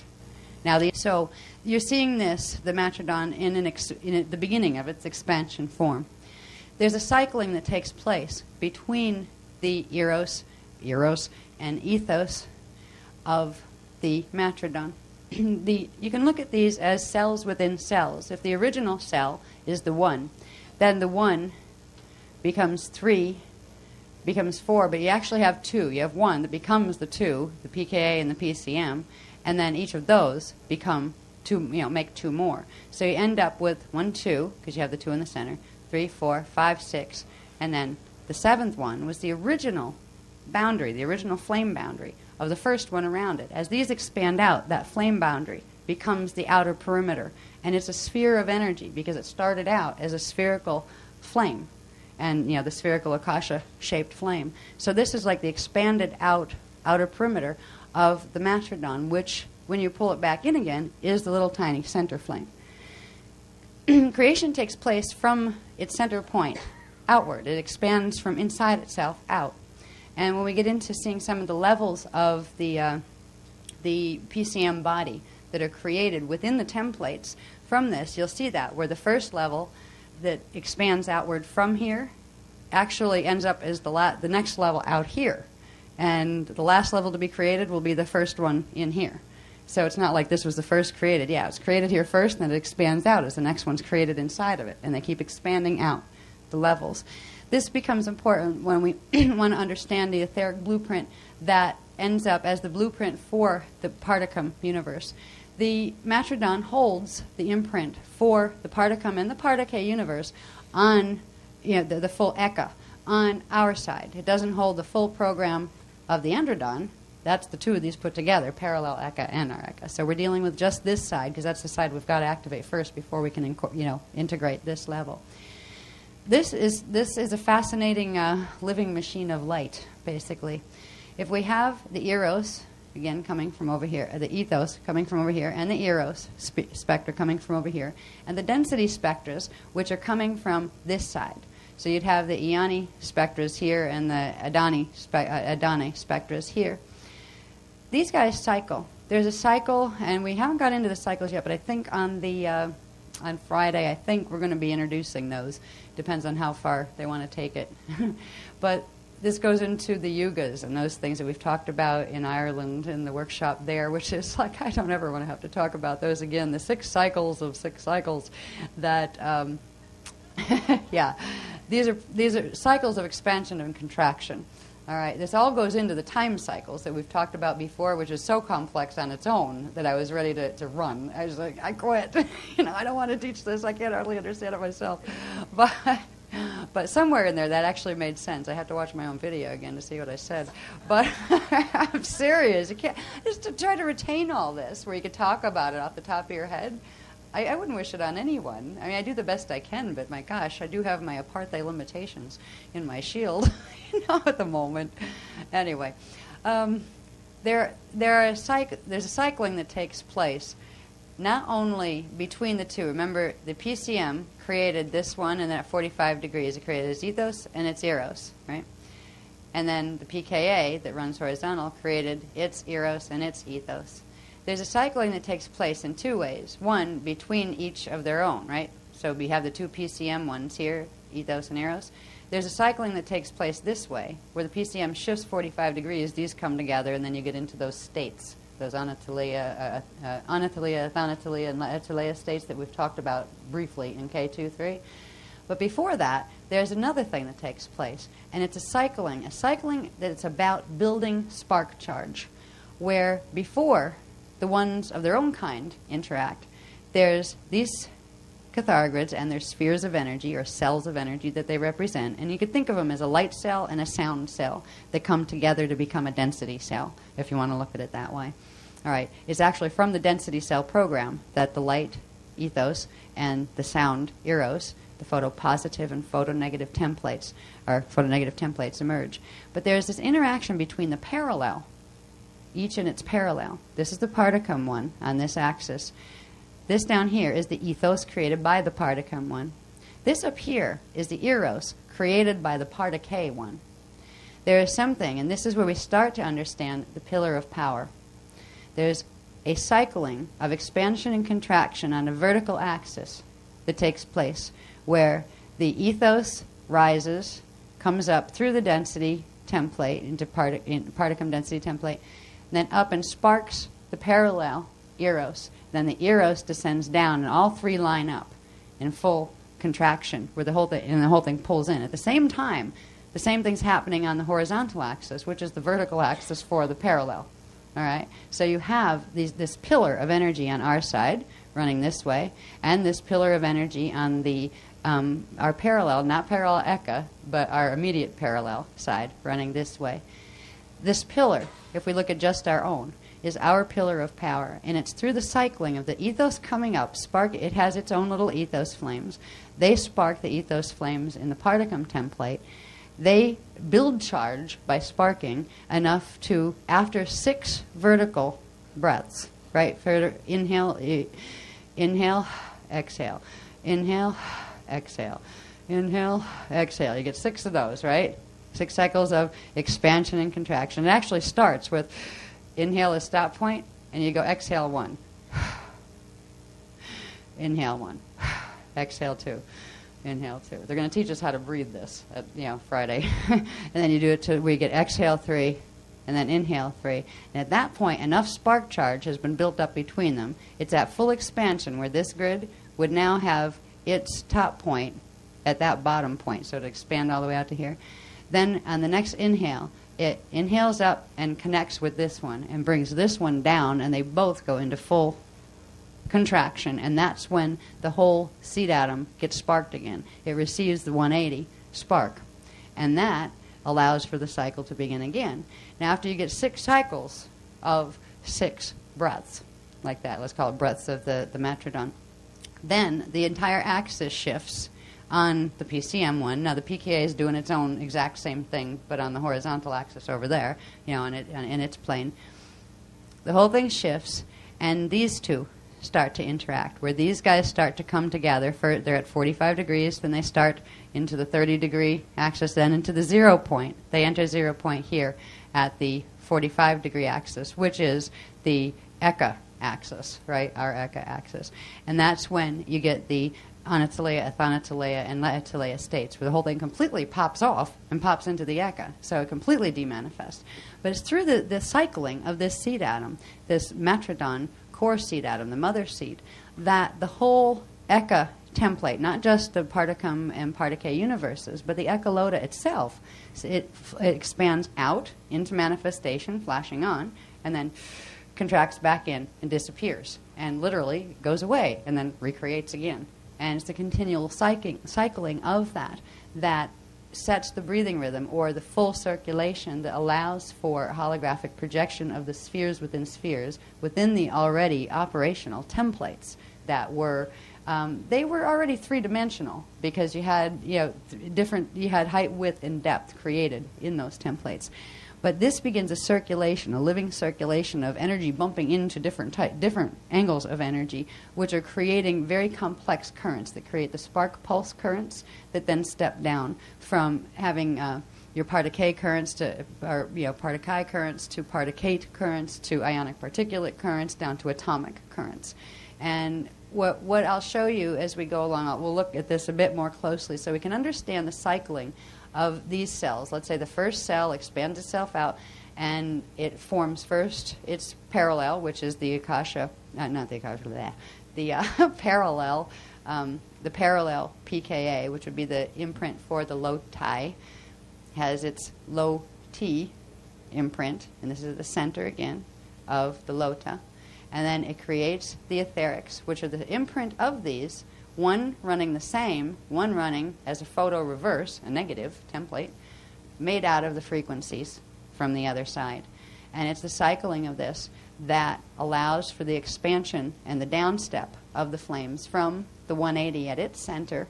The 180 comes down, it splits, the 180 splits, and it'll form the 290s. All right, 290s over here, where you get the this and its parallel. There's another connection here that there's still about 4 graphs that are going to be required, and I didn't have time to even attempt to touch it. It's real sophisticated. There's a link between our primal fields and their density fields and their monad over here, and I won't even attempt to guess at explaining how that connection works yet, but it's another part of the general apparatus that I'm trying to show you that we all have as part of our anatomy. But there is, as far as the breaking down of the flames, this is why I won't publish this stuff as far as putting it out in print until I can go through all of these with a fine-tooth comb and be able to tell you exactly which 45 went where. Was it lettore? Was it lettore? It's not only translating the graphs, it's analyzing them after the fact and seeing that they're congruent across the board to make sure my translation was accurate. So the reason why you're going to see some of this stuff up here, but you're not going to have to go home and try to analyze it off scribbly-looking copies, is because we need to analyze this data at this point and get the exact specifics. We know the flames break down this way. We know that the 90 charges end up as, there's actually 4 of those. The 360 one breaks down into the 490s. But it also has its parallel over here, and how those break down into those two, I don't have the data on yet. But I know there's about 4 graphs that'll show it, and if the graphs are anything like some of the graphs that have been coming through, part of me doesn't want to know. But if we need to know, they'll show us, where that fits. But for now, to know we have this central control cell, that is one cell at the center of the Eka base shield that literally controls the expansion and contraction of spheres of energy, cells of energy. We can look at those expanded cells, again, as little cells unto themselves that exist within the parameters of the first cell, which would be the parameters of the 180 spark at the center of this. The 180 spark is actually in the same place as the other 180 spark. So you really have a 360 at the center because these are actually this.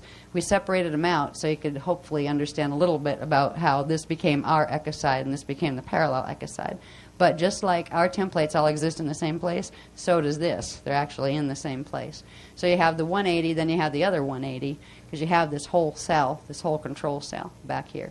This cell that cycles, expands, and contracts here creates the pillar of power that literally energizes. It's the breathing tube that energizes this entire Eka structure. And it starts with that little cell, and it's cycling between its ethos and eros, on the parallel side. It's the point where the lotum, which is the lotai and the loti, and the lota come together and started out as one. All right, so it's the center point that they started out as one and then became the lota and the lotum, and then the lotum became the pKa and the PCM side. So it holds the whole template, the programming of the whole entire Eka template, and the rest of it holds the parallel Eka template. It's because of this that we can even run frequencies of the le'edore that are over on this side.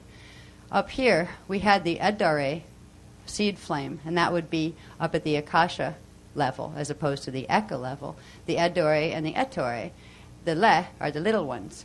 And I'm sure Ellie didn't refer to little, but it probably means of the, you know what I mean, something like that, because le is used in a lot of different ways in the Anahazi languages. We're also getting some interesting stuff now because we're not just dealing with Anahazi anymore.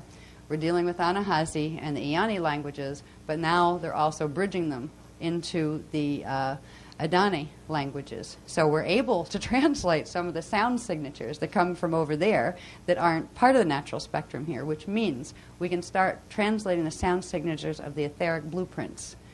Because the Iani actually hold etheric blueprints for them over there in that parallel, and they hold the blueprints for us over here.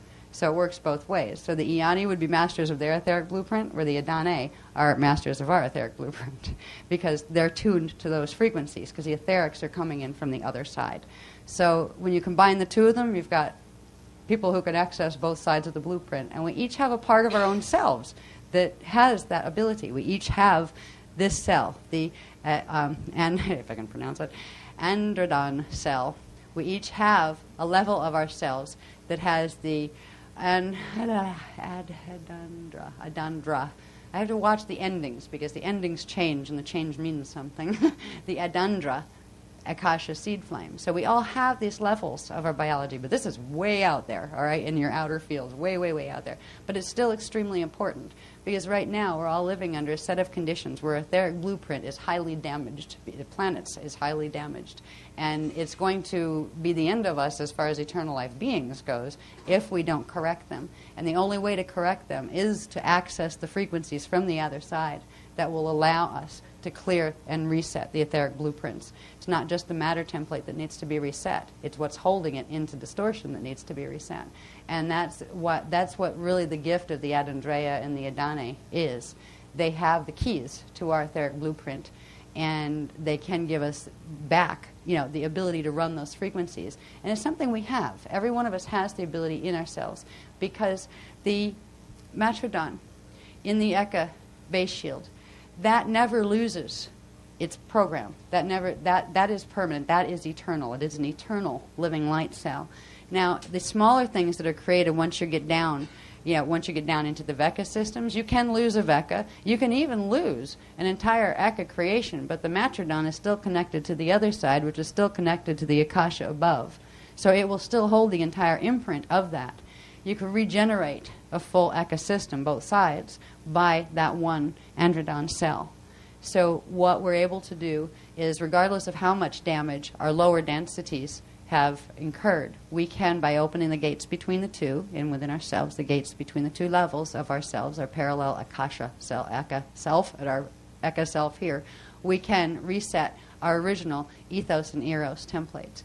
What has happened, to put it in a nutshell, we'll get more into showing this up closer, but this pillar of power that on our particum axis is supposed to expand and contract vertically. Ethos should come all the way down, and expansion then come all the way back up and spark and generate currents every time it comes up. It generates currents that spark into blending the etheric currents with the regular currents of this Eka spectrum. And it's those currents that become the etheric atomic interface, that's where etheric currents triangulate. I won't even get, oh no, not triangulation, please. That's it. They were showing me pieces of that diagram. It has to do with how things interface and crash into each other at 90-degree angles, and then they all shift and spit something back out at 45-degree angles from that. It's complicated. We don't need to get all that right now. There'll probably be a time, I'm afraid to think. Anyway, what has happened is this ethos pillar, there's something terrible that has happened to it, actually. Right now, it was caught at a full expansion stage, when it was in full expansion. And it was hit with frequencies in a way, but this was done on the lower part, that replica called the Nadrodon? Nadrodon? Yeah, Nadrodon, yes. The Nadrodon replica, which is the density replica of this cell. So this cell is still okay, but the Nadrodon, which is the direct connection to this, is what has been damaged, and that's what's controlling our atomic structure. It's the one cell that controls the multidimensional atomic structure. All right, that has literally been cut in half. Each one of these, just how, remember, whenever you see a Cathara grid, it implies a staff, central column, and a rod, right? Each one of these also has a staff and a rod. The rod on the ethos was split into three. 2/3 of it were actually split, so you have 2/3 running in reverse at the wrong angles here, and we'll show you what that looks like on the planetary level, because that's what we're in the process. That's what's in the process of being undone. I won't say we're doing it because it's happening with or without us, but this is what we're here to help facilitate, because it could be a rather boomerang-y type process. Think of twang, once something's been held at tension out of where it's supposed to be, like a rod, and let's say it's been held back here, right? And you release the pin that holds it that way. You go, whoom, right? Think of hula hoops around the planet. Yeah. What our purpose in all of this is, when these things, it will make more sense by the time we get through these diagrams, when this stuff takes place, if we weren't here to help anchor and balance the frequencies through the indigo shield, it would be quite the hula hoop experience for the planet when the sextant shield, or at least a third of it, is going to come back around and whip back around into natural position. That's the third that belonged to the Anunnaki, who handed it over so they can get the Adani host, which means they have to be able to run this link in frequency. That's why they're working reluctantly but cooperatively with the races, the Christic races, because that's their only way to get themselves transported over there, and that's where they're going. They're going into the parallel Akasha, but on the Adani host. It gives us the opportunity, and this planet the opportunity, to heal itself in a big way that would be rather tumultuous way if we weren't all here to help balance that frequency. with the indigo shield here, this is one of the things that the indigo shield, particularly, there's a group of indigos, and it's really funny the way some workshops end up where you don't put out a lot about them, and people who just kind of feel like maybe I should be there show up, and some people who really try to get there, just no matter how hard they try, don't end up there.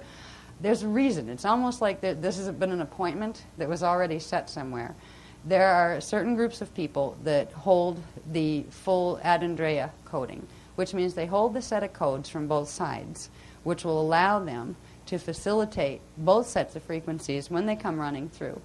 Our shield serves as literally a buffer, a harmonizer. It doesn't mean it hurts us. We just get the activations faster and can hold them faster than anybody else on the planet. So we get a gift out of it. But we give a gift back to the planet. We're like a shock absorber.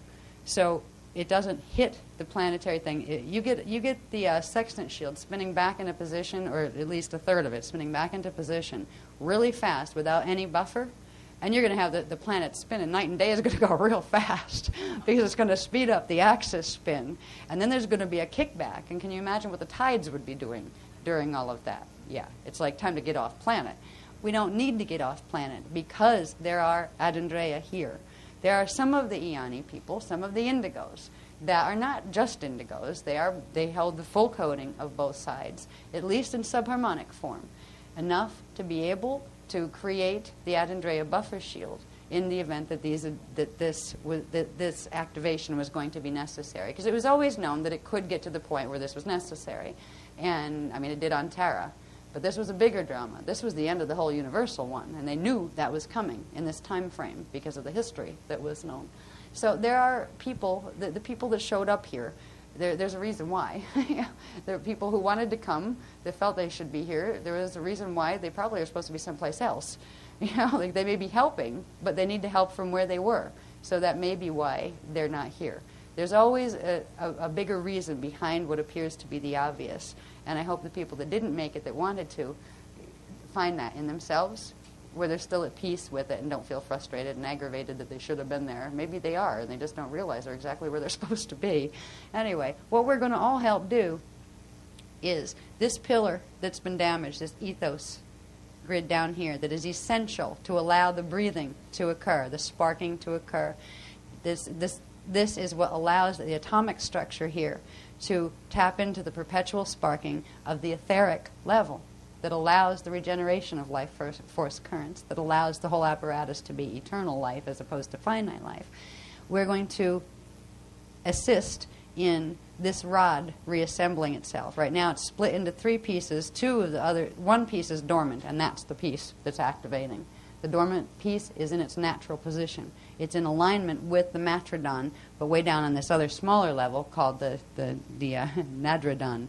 The nadrodon. So we're going to heal this on the nadrodon level. We're helping to heal this on the nadrodon level. The nadrodon can still plug into the matrodon, which never lost its integrity. For that to occur, the pieces of the nadrodon rod have to be brought back into alignment with their natural rod. We will get 1/3 of the 2/3 of them that are twisted, and it will come back into alignment with its natural alignment, and that will allow the assembly of and the reactivation of the pillar of power. It will allow for the first time since 5.5 million years ago the ethos pillar on the planetary level to rise. And after six cycles of exhaling, inhaling, exhaling, inhaling, building charge, it will then spark the eros, and it will allow the eros to descend, and they'll all come in together and recharge the entire thing, which will activate the capstones. So I'm getting a little bit ahead of the pictures, but it's this process that's happening on the planet. The fact that we're here to even assist, even if we're kind of like blind leading the blind sometimes, it feels like. I think, more like the blind leading people will at least have one eye open. Sometimes I feel that way. It's like, are you sure you don't want to replace me? I was supposed to be here for peacetime, right? But I wouldn't be here if I hadn't done this somewhere before. So, not to this level though. This is a big drama. This is, for me, I look at this and say, do I really have to be speaker now? Like, couldn't you send in my big brother or sister or somebody? Because I've done this, but by the skin of my teeth, as they say, in other times. You know, it's not where I can do it in my sleep and just kind of like yawn, yeah, I've done this so many times, could do it with my eyes closed kind of thing. I got to pay attention to this stuff. Even translating it is tough. But it's nice to know there's some old grid masters around that have more experience with this stuff than I do. It's like we each have our specialty, and as far as people who in their incarnations have lived through some of the most intense of this kind of thing, this kind of reset before, there's not a whole lot of us on planet. I've lived through, but literally, like I said, holding my breath, going, oh my God, are we going to make it? You know, where others have said, oh, just hold on to yourself and like, come on, we're going. We know how to do this, right? He's one of those. So I'm very honored to I know my elders as far as people who do know the grid work and have it encoded right in their bodies. There are some of you that will have that too. So sometimes one person might know one thing in one way, but that doesn't necessarily mean that there's not another person who knows a whole lot more, but in a different way that words aren't required for quite as much. So anyway, we're going to help. We're going to assist in this process. We wouldn't be assisting in the process if we hadn't had an agreement to do it in the first place. We also get a gift. We get to reassemble ourselves faster in doing it. By being here when the planet is releasing the pin, it will also release ours, but there'll be so much frequency running from the planet that we won't have to go through the usual lengthy transmutation cycle. Because if you look at that pin that we'll talk about in a little bit, that's actually centered down in here, it's locking the grids down in here, which I have diagrams later that'll show you better, which would be in the lower Kathara centers. When that pin is pulled, if you look at it as a Shona pin, of Shona, remember that reversed crystallized light, dead light fields, when that gets pulled, you can't just like, throw it in the garbage can. The pin's going to hang there, and it has to transmute, and it's going to bring in a whole layer of garbage, actually Shona garbage, that stands between your body here, your atomic structure, and your natural crystal body and etheric structure. There's like a poison skin of Shona on every level, each dimensional level that's there. Now, if we were to do this the slow way, it would be the slow, painful way, because there would be cycles upon cycles of clearing each level of the Shona. But because we're going to be here sitting on it when the pin pulls, there's going to be such a burst that runs through on the etheric that it's going to fry most of it. It's going to transmute it instantly. So we're not going to have to go through. There's still, we still make it cycles. We're already getting cycles of purging. But I don't know about you guys, but it's like one thing after another. If it's not up here in the lungs, it's down here in the gut. If it's not that, it's aches and pains. If it's not that, it's the back tailbone. There's always something going. But we're progressively getting healthier, and the fact that we're here to share with the earth in releasing this pin, it's going to give the earth the gift of a bit of buffering where we'll absorb some of that so it doesn't create the twang effect as it normally might on the planetary level, but it will also burn off a lot of our pin effect, so we don't have to go through progressive purging cycles that might take 25 years, because it really could. There's a lot that think about. Oh, don't go there, please. Just think about buckyballs. I don't want to think about buckyballs. All right, that's Ma. I was thinking of very compacted levels of Shona, right? Forming this pin that holds this mess of the sextant shield together and holds it in its tension position. And he said, think of buckyballs. So I think he's thinking on the molecular, tiny, tiny little matrices of compacted radiation. All right, that's what the pin, I guess, is made out of. This I'm learning as we go here. It falls out of my mouth, and I go, okay. Yeah. Anyway, we're going to assist in this process. I'll show you more diagrams that will help to get you back to what I was just talking about from what we started talking about, which was you have this as a little tiny first of the first 8 cells of the echolota, and it's from that the rest expands because of its cycling of expansion and contraction. Remember, again, we have the PCM ethos, PCM eros, PKA eros, PKA ethos. And in the center, you have the PCM imprint, the imprint for the PCM density, and going horizontal, the PKA density. Now this gets into wild stuff, like levels called the lotosphere, the logosphere, the photosphere, sphere, all sorts of things, new words. I will we'll start moving forward in the diagrams so I don't stay stuck on this one forever. Honey. Oh. Thank you. Thank you.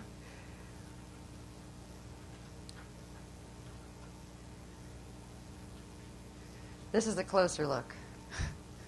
I don't want to read all the little words that are on there right now because it's going to take me on tangents that are going to take me 6 years to get out of. I will. What I want to do, see, there's going to be a lot more. Eventually these will be typeset, and there'll be a lot more words that go with them. These were almost notes to myself, so I had half a chance of explaining what that picture meant, all right, as the graphs were coming through. This is our learning process as well. I just want, I want you to know that if you look at this stuff and go, what was that? Don't worry, a week ago we were doing the same thing. What is that? Right? How does that work? What's it connected to?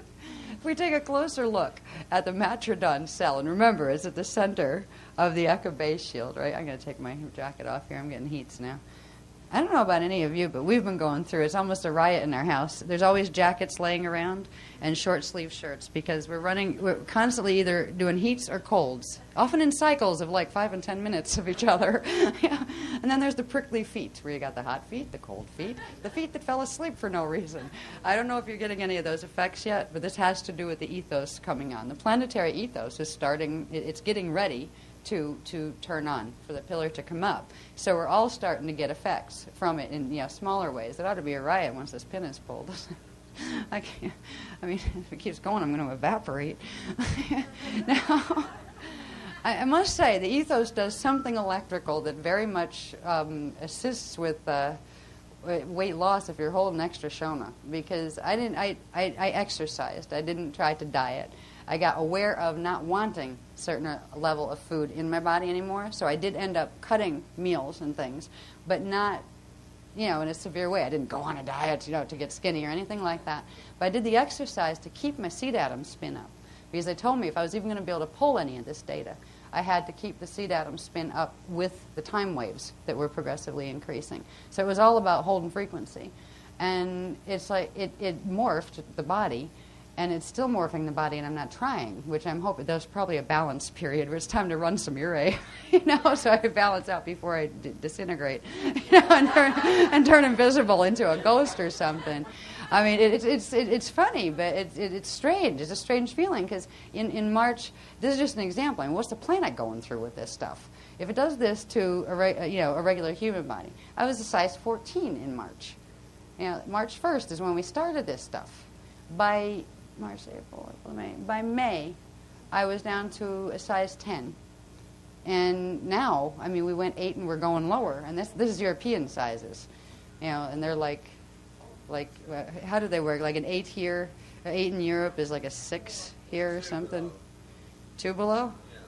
Yeah, I don't know, but all I know is even these are falling down now. But it'll fill back out. There'll be a bounce when the eros comes in from the top. But it's amazing what these frequencies do. I mean, we're getting more electrical right now, and that's what's needed. And then there'll be the balancing out with the magnetics coming in from the top. But just to be able to these are the subharmonics. That my pin is still in place just like the planet's is. I can't imagine what this is going to be like for our bodies, the strength we're going to be able to develop. This is why we're going into the physical. Because you need to get your axiotonal lines and the literal physical atomic structure able to hold these frequencies, or it'll just shut off in the template. You won't get the physical benefit of it. It won't allow it to come through because you don't want to fry your body, and your body knows better than to fry itself. So it will literally shut off the etheric atomic connection. In other words, it will block the pillar of power so it doesn't throw its energy in here. But these frequencies that are becoming available now, if they can do that just in terms of weight management, what can they do in healing? What could they do when pointed at cancer cells? What could they do when pointed at any illness? They would probably do phenomenal things. And I'm looking forward to our healing. We can heal ourselves, help our planet heal, and then really bring a force of healing to this planet that has not been here in this race's mutated history. So it's exciting. Anyway, back to this. Oh no. All right. Again, this is imagine it. I'd say imagine it as a tiny cell at the center of the Akasha base shield, which in truth it is a tiny cell at the center of the Akasha base shield. However, in relation to us, tiny would not be an appropriate word. If way inside of all that stuff, you have one little Talia sphere out of the 60 that your whole sphere is made out of, is 500 to 700,000 miles in diameter. How big is this thing? I mean, our universe is inside of it. Not just our universe, the parallel one as well. These are massive radiation spheres of energy that are living light cells, and it's not that they're little cells that things are composed of. They're huge cells that things form inside of. So it's like you can never really be away from Source because you live literally within Source, each layer upon layer. Even those that fall, the only place you can fall still is within Source. You just lose your cognition of connection. And so there is an advantage to rising as opposed to falling. But it all, we all exist, our Eka exists, and our PCM and our PKA sides exist within that outer perimeter sphere, or Akasha-shaped sphere. It would have its point, like going up this way. So if you look down on an Akasha, it looks like a circle with a point in the center. Right? We would all be existing within that. Our universes are existing within that radiation boundary. And it is radiation. Radiations are units of consciousness that can take the form of, let's say, photopositive radiation, which would be light, or photonegative radiation, which here would appear as sound. Over there it would be light in the parallel. Right? Light and sound are actually the same thing. The radiation units, light oscillates, which means it's flashed on, and radiation sound vibrates, which means it's in its flash-off stage, which means it's flashed on its opposite. Right? So it's light and sound. There's a whole thing about light and sound spectra that gets into the eros and ethos, and I hope that's Kathara 5. So we have, again, the ethos, PCM ethos that comes out of this template here. We have the eros PCM over here. We have the ethos PKA over there, and the eros PKA over there. And again, this is our pillar here that cycles on vertical breath, expansion and contraction. This is their vertical, but it's our horizontal. Functions on expansion and contraction. And through the expansion and contraction, it creates spark pulse currents, which are radiation units that accrete to form Keelan. They start as Keelana, they go into Keelans, they form Keelan codes, and they build up the literal crystallized light, crystal matrices of radiation that are light crystals or sound crystals. You could look at the eros as a field of crystal sound waves. You could look at the ethos as a field of crystal light waves. You could also look at them as the primary cells of the male and the male within the female and the female within the male. Our ethos is our male level template. It is our electrical template. Our eros is our female magnetic template. And it's the coming together of the two that form the child of density in the center. It's the combining of the two frequency spectra within the medium of the third, which is the medium of the Eka base shield, which are the frequencies from over here, that form the spectra that we call the density spectra. So there's let's put it simply, creation is not a simple brainless process. It's extremely intricate. I look at this stuff, and I really, really just want to say, can I resign? Not because I don't love the work, because I do, but because I think there's probably somebody out there in the universe that can do this better than I can get at this point. And they keep telling me, don't worry, you know more than you think you do. So it's like, good, I'm glad I do, because I don't feel like I do. Because when it comes to explaining things at this level, I can feel the cognition. Maybe that's the best way. I'll just breathe it at you. Where you can pick up the cognition, because I do get it, but I trip over the words, even in trying to write them down, of trying to explain what these are, because there are a whole bunch of things simultaneously all at the same time that connect to a whole bunch of other things that you have to know immediately at the same time. And words don't do that. So anyway, there's 6:30. Okay. Yeah, I'm not too far. There's a few I'm just going to see where this is going, and I'm not going to go there because it will. I don't even think I can explain them yet. Wait till you see what happens when they all have Merkaba fields that are pointed in different directions and stuff. Yeah, this is just to familiarize you. I can't even talk now. This fries me. I'm sorry, this fries my circuits. When I try to explain this stuff, I get into a frequency space where my back all tightens up, right? Because I'm getting the rushes up the tailbone. And my brain and my mouth go at two different speeds, which is a really unique experience. So pardon me if I look like I'm not losing it. I'm just, I surrender. This information that we're going to give you today is going to help you at least understand the existence of the ethos and the eros spectra. What it's connected to as far as this matrodon mother cell, hopefully we'll get down to the point where you see where that has a little baby replica called the nadrodon cell, because that's the one we need to deal with down here, and that's what we're going to be working with the earth itself and in our own bodies. But this will at least give you an idea of where eros and ethos, what they are, where they come from. What I don't want to go into right now is all the different names of things at this level, and then when it steps down to the next level and the next level. You could also call the ethos and eros. The ethos, electrical, is also known as the Ka force, Ka, light, right? The eros is known as the Fa force, or sound. And you put the two together, and the two phase together, they create the Ra force, the one, Kathara. That's where the word Kathara comes from. So when we're dealing with the Ka, there are Ka centers. We're working with the Ra center in the particum grid, particum density grid, right? That's our Ra center. There would be in the same place on the ethos grid, the Ka center, the same place in the eros grid, the Tha center. We have a Tha center that comes down from the parallel one up here, but we're not worrying about those yet. Right now, we're opening the Ra center, which is allowing the Ka and the Ra to come back together in the body to be able to spark again, which will allow the breathing tube. Because right now you could look at it as if the pillar of power is a breathing tube. You actually have part of it at a 23.5 degree twist from its natural angle, and another part of it at an 11.5 degree twist from that. So you have it split into three pieces, so you're only getting a third of your breath in, and that part has been like literally cut off where it's not breathing at all. So we're breathing reversed light at those two different axes.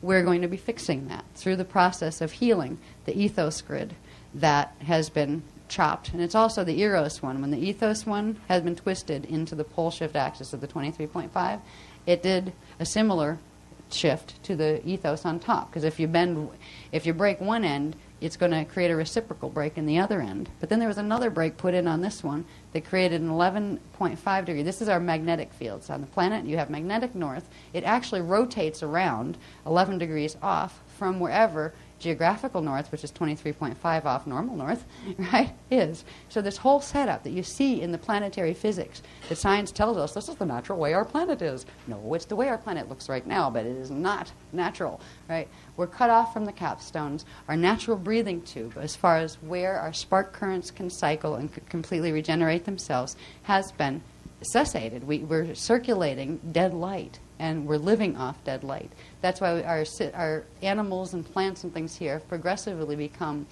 things that eat things from the outside, because they can't regenerate mana energy inside their own bodies anymore.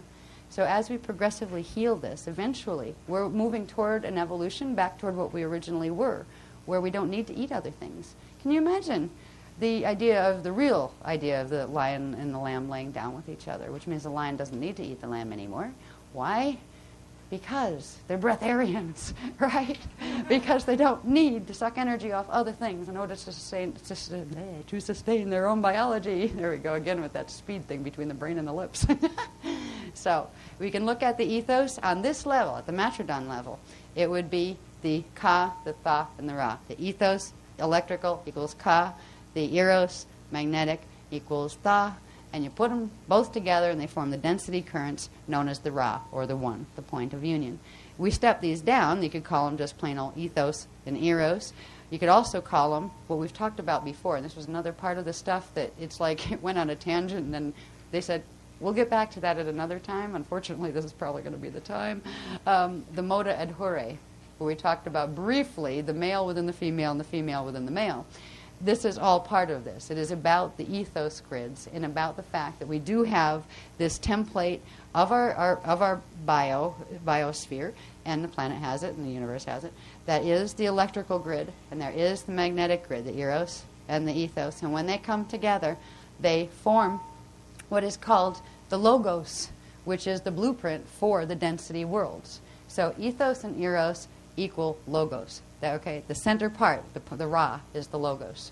And it doesn't mean there's a big guy with a big hat up in the sky somewhere that looks really Egyptian, and he's like the big logos god, hi, I'm Ra. It doesn't quite work that way. These are spheres of consciousness, but that was really like a cartoon from Egypt a long time ago, thanks to the Tothians. That was their idea. What? No, we all have a level of we all have the male ethos, we all have that part of ourselves, our ka. We all have our tha, our female, and we all have our Ra, our own level of Ra consciousness, which is our logos, self. Okay? Now the logos would be that area in the center. When you take the whole area out here that has all of those together, including the parallels, the whole periphery, the whole perimeter of the matrodon cell. This is called the lotos. So you have the lotos sphere that all of this takes place within. And each body that comes down here has its own small replicate of this pattern. The universe is structured this way, and everything that manifests within that universe has to take on that form of crystal body structure all the way down in order to get here. So the fact that anything is manifest here implies it's got this structure. It started with it in the first place anyway. You can twist things where you can't connect to these levels anymore, but it doesn't mean you didn't start with them. So everything did start wholly. Whole. Now, anyway, next one. Oh, by the way, this the other thing is, I think this shows on the next one. This forms a crystalline structure. These crystals form like this crystal structure. Again, another crystal matrix, just like when we looked at the templates for our own crystal body. Right at the center of the matrodon cell itself, you have the ruche pillars forming the angles of the crystal body. So you have these represent crystal cells, cells of crystal, light, and sound, and logos, which is the combination of ethos and eros, which is like your D12 etheric blueprint. Right? That forms you can look at the logos as the blueprint for your Christos. Right. And there's levels of this coming each level down. You have your 5 density levels and all of that. But these are the structures that actually from which the density levels form. All right. This is, again, a tiny cell at the center of your Eka base shield. It's also known as your first creation imprint. All right. And everybody has one. It's the first imprint that you entered manifestation within this Eka. And regardless of which side you came from, everybody has one. If you're down here, you've got one. So this is the beginning of a journey that expands out into the templates of the Veka body. It expands out spheres within spheres that form the levels of eventually get down to our auric field levels. But beyond the auric field levels, you have a photosphere between the 11.5 and the 0.5s, by the way, mean in the echolota. All right, so D11.5, between 11.5, I'll show you this in a minute. Between 11.5 and 1.5, you have a sphere that runs that's called your photosphere. Up above that, between 12.5 and 0.5, you have your logosphere. And beyond that, at 13.5, running 13.5, 13.5 on top and bottom, is where you have your lotosphere. So these are the levels of the spheres within which your 15-dimensional auric field and all of that stuff takes place. And these are all within your crystal body structure. So this is why they didn't do crystal body real early on when they were teaching us things. I could see why. I mean, I still kind of go, oh my God. I know it all makes beautiful sense, especially when you're up there. I hope I'm making enough sense to you so you can see where the parts connect, because it's really a stretch. I'm trying to edit certain amounts of detail that I know are there, that I know if I go there, it's like going up to a cliff and falling off the edge because you don't have the bridge that leads to the, over the abyss, right? Because there's a bunch of things like that where you get bursts of information from the plates, and then it'll stop because there's a whole bunch of other stuff that has to come in first, and then there's another thing that fills in the gap there. So I'm trying to look at this. Some of this detail I'm not even going to touch now, but it's enough to show you have your ka, your tha, and your ra, your ka, your tha, and your ra, and the parallel has its ka, tha, and it's ra, running that way. And these are the prime forces of ethos, eros, that form the logos, which are the blueprints. These are the blueprints of the blueprints. And these are the levels that we have had damaged in our bodies primarily, in our crystal bodies primarily, because they've been offset with each other. If you look at this as the logos crystal, all right, within the center of this little cell, each one of these forms a crystal because each one has 12 pillars, right? Each Kathara grid implies 12 pillars, all right, your 12 Rushe pillars. And of course, your 13th one at the center. But the 12 pillars are what form that crystal body structure, those angles of energy interaction. So you have 1, 2, 3, 4, 5, 6 crystals there in that first cell. And if you look at these crystals, supposed to be able to phase properly and spark and keep generating living light currents, they need to be able to phase with their axes lined up in very specific ways. If you tilt any one of those axes and break it off the mainstream, you're going to jam the whole thing. It's like putting something in a Swiss watch that chokes the gears. Where none of you make one so it can't move, none of them can move, and they lock. And that's what happened to our ethos pillars, the planet's ethos pillars. That's why everything is dying here. Right now we're in a dying universe because of this. But this is the point at which it got so close to being dead that it's regenerating itself. And we're a part of that regeneration committee. Yeah, so next one, please. I'm almost afraid to look. What is the next one?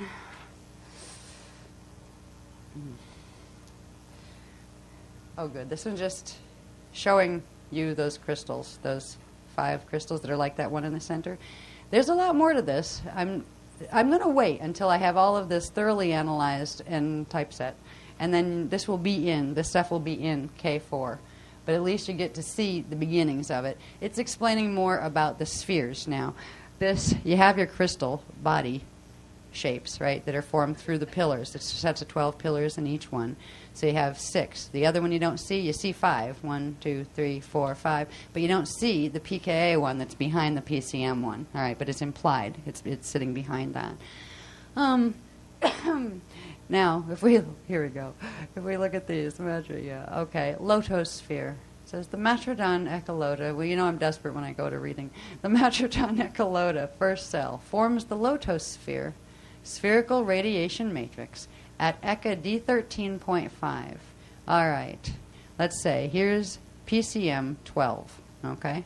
That 12 there is part of this, the 12 and 1. This is the top and the bottom of the PCM grid running this way, okay? So if you take D12, D13.5 will be about here. So you have the, no, wait a minute.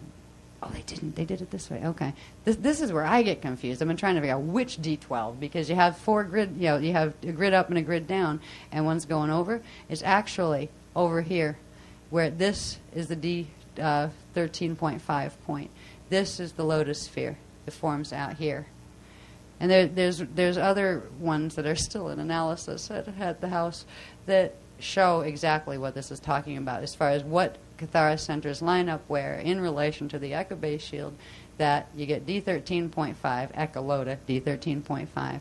Here, that forms the lotus sphere, and that's that first expansion of the Matrodon cell where it expanded its center flame. The skin of its center flame actually expands out, and the rest of this has taken place inside of it. All right. Then you have another expansion. This would be the first, you could consider that the first exhale expansion breath of the Matrodon. And actually it starts small, but then something else comes from inside of it and it pushes it all the way out. But you have D13.5 creates the lotosphere capsule.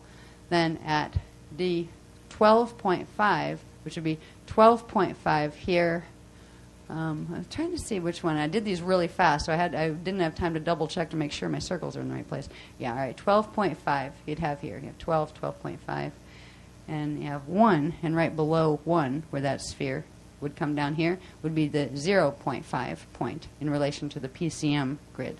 So you have at 12.5 and 0.5 another sphere that is called the logos sphere, and that's the one around the density bodies, where the lotosphere is around all of the blueprint bodies as well, your ethos and eros bodies. And inside of that is where the density ones form at between D12.5 and 0.5. And then there's one more set called the photosphere that forms between the 11.5. If here's K12 and here's K11, 11.5 would be here. And down at the bottom, it'd be between 1 and 2, which would be 1.5. That forms what's called the photosphere. So you have these three spheres within which the etheric bodies, let's call these the etheric light and sound bodies, cycle and phase. And they create this pillar of power that runs through the center axes that fuels the densities emerging from the inside. So all of this ends up around you as an expanded imprint, even though it is a tiny cell at the center of the Echo base shield. You are a little tiny, this whole universe is a little tiny part inside the Echo base shield.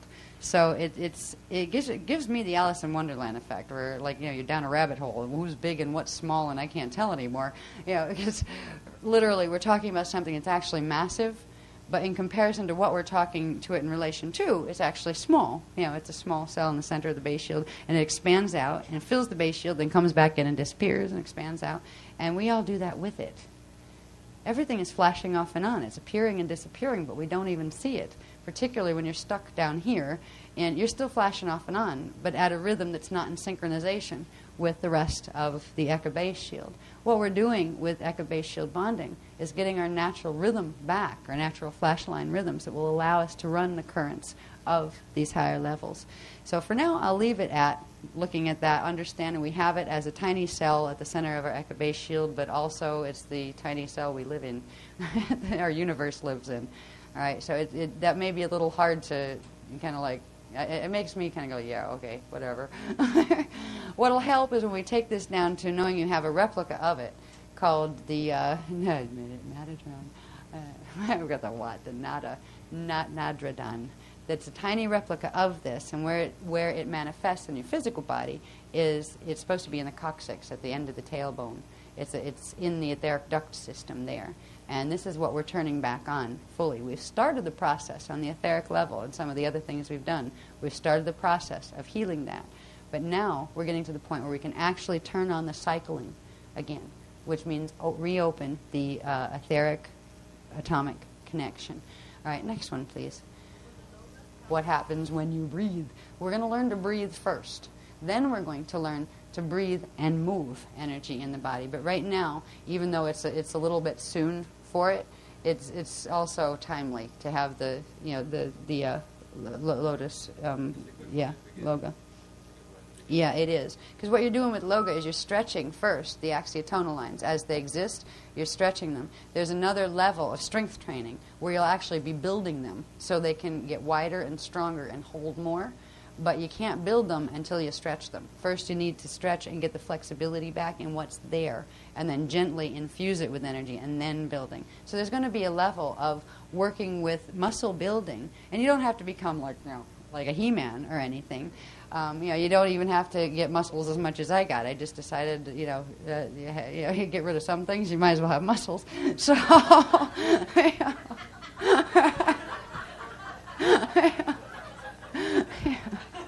I wouldn't want to get any more muscles than I do, though. Yeah. Yeah. It's like always a trade-off, right? I turned into a boy. I'm going androgynous. Right? So, anyway, these are some of the things that, to try to get into the level of detail that these are beginning to show you exists. I have these in here more right now, so it shows you the level of detail it's going into. All right, because there's more that goes with these, that links these to other things of detail. But I want you to see some of the level of detail as far as explaining what stuff is. This shows you, all right, you have your PCM template, okay, let's say you're still in that cell in the Matradon. You have your the density PCM imprint, cell, let's call it, logos cell. You have the light cell of the ethos, and PCM ethos, and PCM eros. Now, these guys, they do cycle up this way, but eventually, once they hit, after 6 cycles of that, they start to cycle this way, where this one comes this way, this one comes this way, and this one bends in on this axis. We show you a little bit of that in some other diagrams. But each of these has a very specific alignment. It's bad enough that you have these Cathara grids like you didn't have enough to keep track of already, where you have them on each density level and each dimensional level. Now you got how many on each one of those? You have 3 on each one, right? Yeah, and they're all embedded too, of course. You'd have them on the dimensional level and the density level. And yeah. What this is showing is the PCM density cell. Here's the natural alignment that we're used to of the Cathara signet centers, right? You have 1, 2, 3, 4, 5, 6, 7, 8, 9, 10, 11, 12, right? All the way up. We're used to that numbering. Now, when it comes to the PCM male ethos, the moda, or the light cell, it's upside down. We've got 1 up here, 2, 3 still over on that side when you look at it. But if you look at it this way, it's the opposite, right? Now, it gets nuts when you do the Merkabas as well, because actually it holds the same Merkaba configuration as this one, running from its top. It has its electrical top and its magnetic bottom. But that makes it appear the opposite of ours, even though it actually isn't, when you put it in relation to ours. So it's like you have to stand on your head upside down, and you have the same thing as this, but this way. This is the one that's connected down here to us, right here, right? This is the numbering of the signets on it. These are all blending of currents when these things interact with each other, and I really hope we never have to trace those full blending lines. It's bad enough what this goes into when you start to see the electromagnetic lines that form through these. There were another set of diagrams that were enough to make me want to run. Anyway, this shows you the ethos male moda. The Merkaba spins are interesting. In our PCM universe, the density Merkabas have the 33 1/3 top clockwise electrical, bottom 11 2/3 counterclockwise magnetic, right? Now, when we get to the ethos one, this one, its bottom is up, remember? Its bottom is on top, right? Its top is down here. But it also has 33 1/3 clockwise electrical on top, which happens to be the bottom in relation to us, but it's really its top. And its bottom is 11 2/3 counterclockwise magnetic, just like ours, right? You get over here to the PCM Eros female, which is called the Edhure. That's the moda, light cell, and this is the Edhure, sound cell. Right? This one, and we're not looking at them, we're just looking at them as if you're looking at the grids themselves. They're actually in this position. So this one is really horizontal, and oh gosh, which way does that go? 1 is over here, I believe. Yeah, the next graph shows whether 1 is here or 12 is here, and I believe it might be 12. Yeah.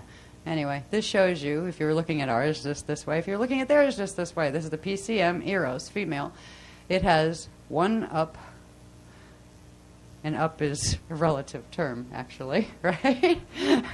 When you get into seeing where is up here? When up is up here, and up is up down here, when you get down to here, where is up over here? The next graph shows you a bit of that. So this is the detail level that this stuff gets into. It does show you tops, bottoms, left, rights of all the things. It shows you the alignments of the signet numbers, which are the frequency numbers that are running in those specific areas. Is enough to make you nuts. This is your Eros and the PCM. You've got your bottom strand. When you get into PCM, it's all in relation to what it is in the antiparticle side, and that was enough on its own when you realize the PCM on the pKa side, you have the top spiral is magnetic and the bottom is electrical, but the top is magnetic, so the top is still up there where K12 is. K12 indicates top. All right, Cathara Center 12, Signet 12 is top. Signet 1 is bottom, wherever you are, or wherever your ethos is. I mean, can you imagine trying to translate this stuff? What these last 3 weeks have been like? It's been a nightmare, because you have to double check. Are you sure I got those numbers right? Yeah, we got them right after a lot of going over ourselves a million times. So this is the PCM Eros configuration of their Cathara. You have 1, 2, 3 is over here, 4, 5, 6, 7. It's considered the photonegative of that, but it's also running at a 90-degree axis to it, as we'll see in the next diagram. We come over here to pKa density cell. This is our parallel density cell from the parallel universe, not parallel Eka, just parallel universe over on this side. It has its 1, 2. Remember, they have 4 over here, which would be their right side, where we have our 3, 6, 9 side on the right. Theirs is the 4, 7, 10 side on the right. That's the natural Vecca configuration. Then it gets wacky over here too. That's here, and of course this is running on that axis, right? And they have their ethos here and their eros here. This is their ethos side, the PKA male. All of this gets into actually the male and female Merkabas that we talked about. That was another section of the work that we really hoped we never had to go back to, I think, right? Who spins where and where's the fin, right? Following that fin, where's the fin in the front? Is the fin in the front? No, the fin's in the back. Some of them have the fin in the front, some have the fin in the back. We had to go through all of these to analyze all that data too, to make sure if we were doing three-dimensional Merkabas, we had the fin in the right position. This was fun. Anyway, it shows you the PKA ethos male motor. This is the parallel one, light cell. It shows you its configuration. It's got its 12 on the bottom and its 1 on top. So its top is down here and its bottom is up here. And over here, we again have top on bottom and bottom on top with the eros. All right. So it's the same configuration, whether you're looking at it from this way or this way. It helps a little bit. There's several graphs that will help clarify these, I'm sure. Next one, please.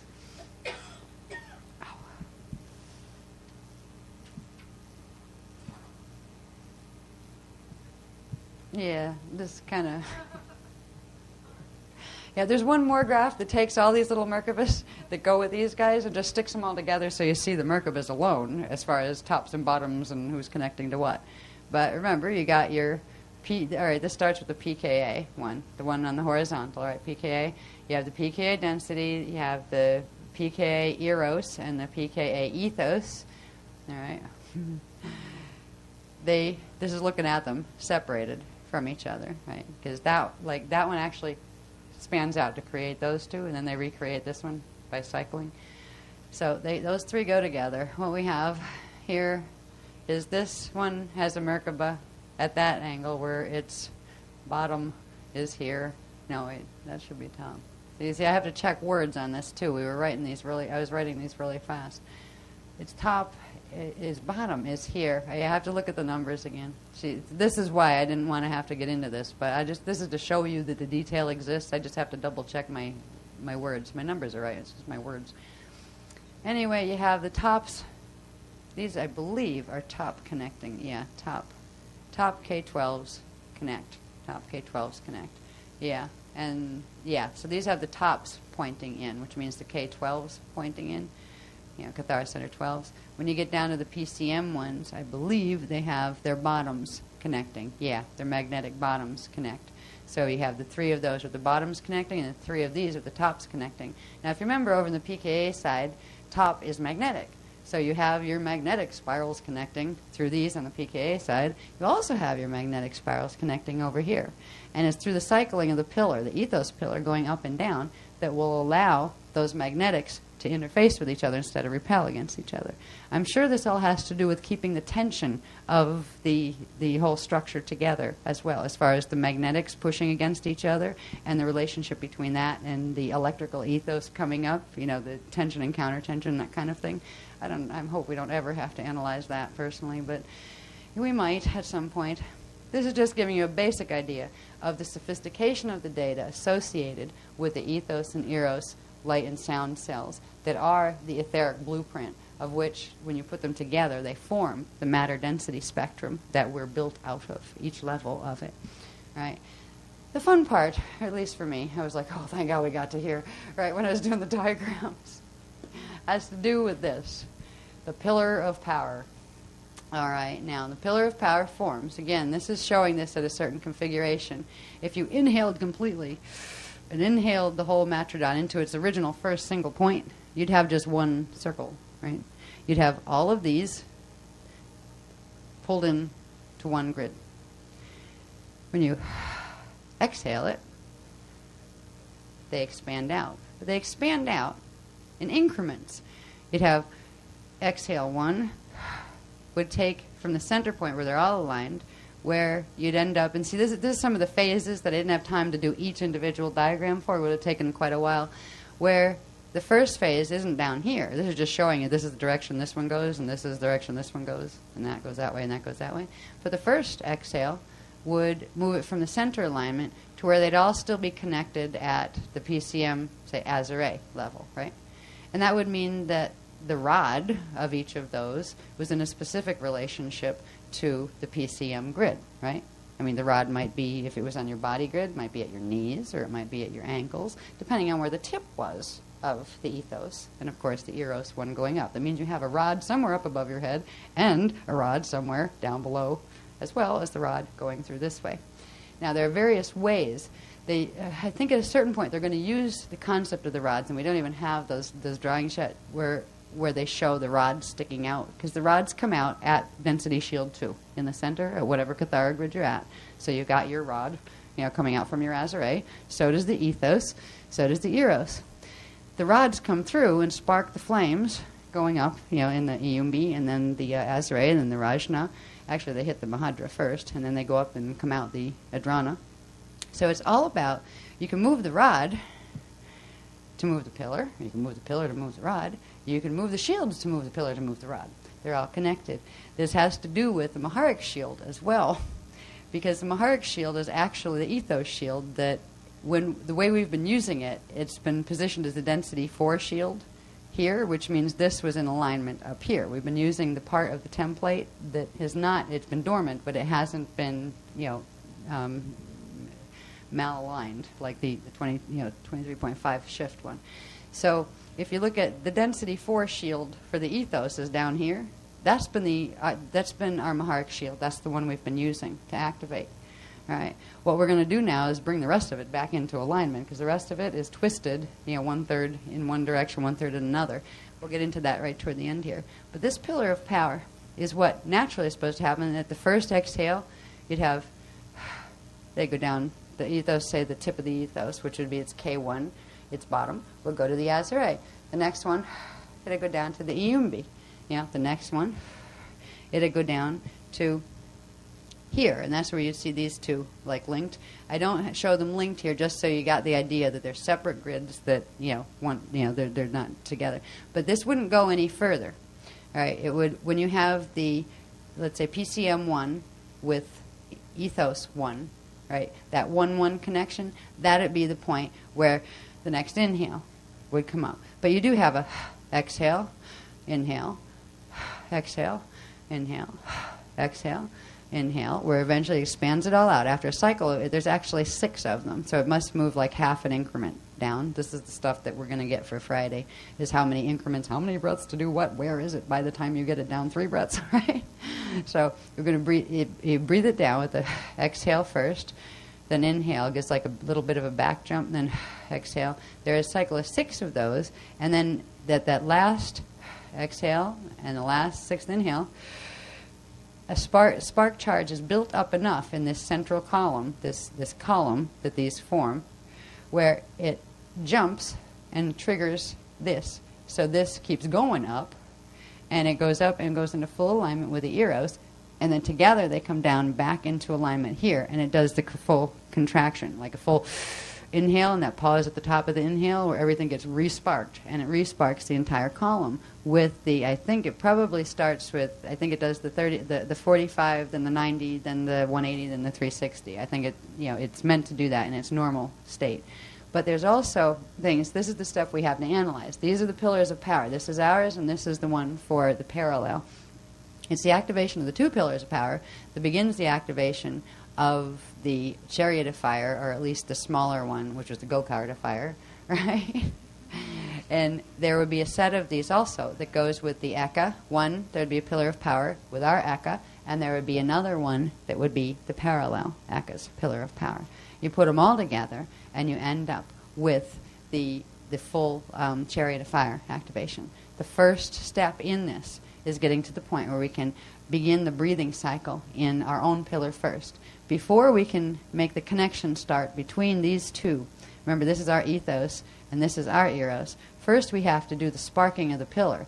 First we got to get that pillar, that ethos grid, where it can come up, because it's wedged somewhere down below our knees at this point, and part of it's up here twisted, making 2 pins that cross through each other like this, that hold Cathara centers where they're not meant to be, right in the area of the Iyumbi. It creates an artificial center of gravity in the body that's called the graviton, and it's not meant to be there. It changes our whole relationship to gravity, to density, and it, among other things. That's one of the things it does. It also completely changes the way currents run. Electromagnetic currents run through the body and through the planet, which we'll see in a little bit, at least how they connect to that. So we can know from this, at least, there's all this crazy stuff that goes on as far as how, not crazy, just intricate, very detailed stuff that goes on about how the ethos and the eros and the PCM bodies. So we have our PCM body, our light body, and our sound body, if you want to look at it in simple terms. And they all come out of those cells in the matrodon, right? They form a pillar of power, but in relation to the other one. So this is the one from PKA. PKA, ethos, eros plus PCM ethos, creates our density currents, our logos. And it's our logos frequencies that we're trying to turn back on. The logos would be the D12.5 level, where it means we're sparking all the way through, which means there's an open flow of current all the way through. And, the living life sparking is what it comes down to, where the currents can interface with each other in a way that allows for this natural crystal sparks to form, or not. When you can't phase these, when you can't breathe this pillar up, when this pillar can't do its natural breathing up, it can't spark this one to come down, these can't come together. So we're literally stuck in expansion. So the damage that took place on this planet and in this universe had to happen while we were in an expansion phase, or because that's where we got phase locked. This gets into the angles of the arcs. There's natural angles of remember the lotus arcs that are in each Cathara grid? Well, not only do our density Cathara grids have lotus arcs, of course our ethos and our eros have arcs too. Why not? More to keep track of. Let me see the next one, please. If anybody finds it overwhelming when they look at this stuff, don't feel bad. You're not alone. But it's kind of like I've learned to approach it with a sense of humor. Oh, hell. We can get in what we can, and I can retain what I can. But if we can get down to the most important part and use it, that's what counts. Because the more we use it, the more we'll be able to retain the stuff that seems like it's way out there. All right, now, this is just a larger look. I'm going to have to sit down for a minute. They're helping me with the frequencies here, so I can at least say something that sounds like I know what I'm talking about, because I am learning this with you. But it's hurting my back. I'm going to put this on, and I'm getting cold. Just hold on 2 seconds. I think I'm going to have a sip of soda. I'm getting rigor mortis of the arm.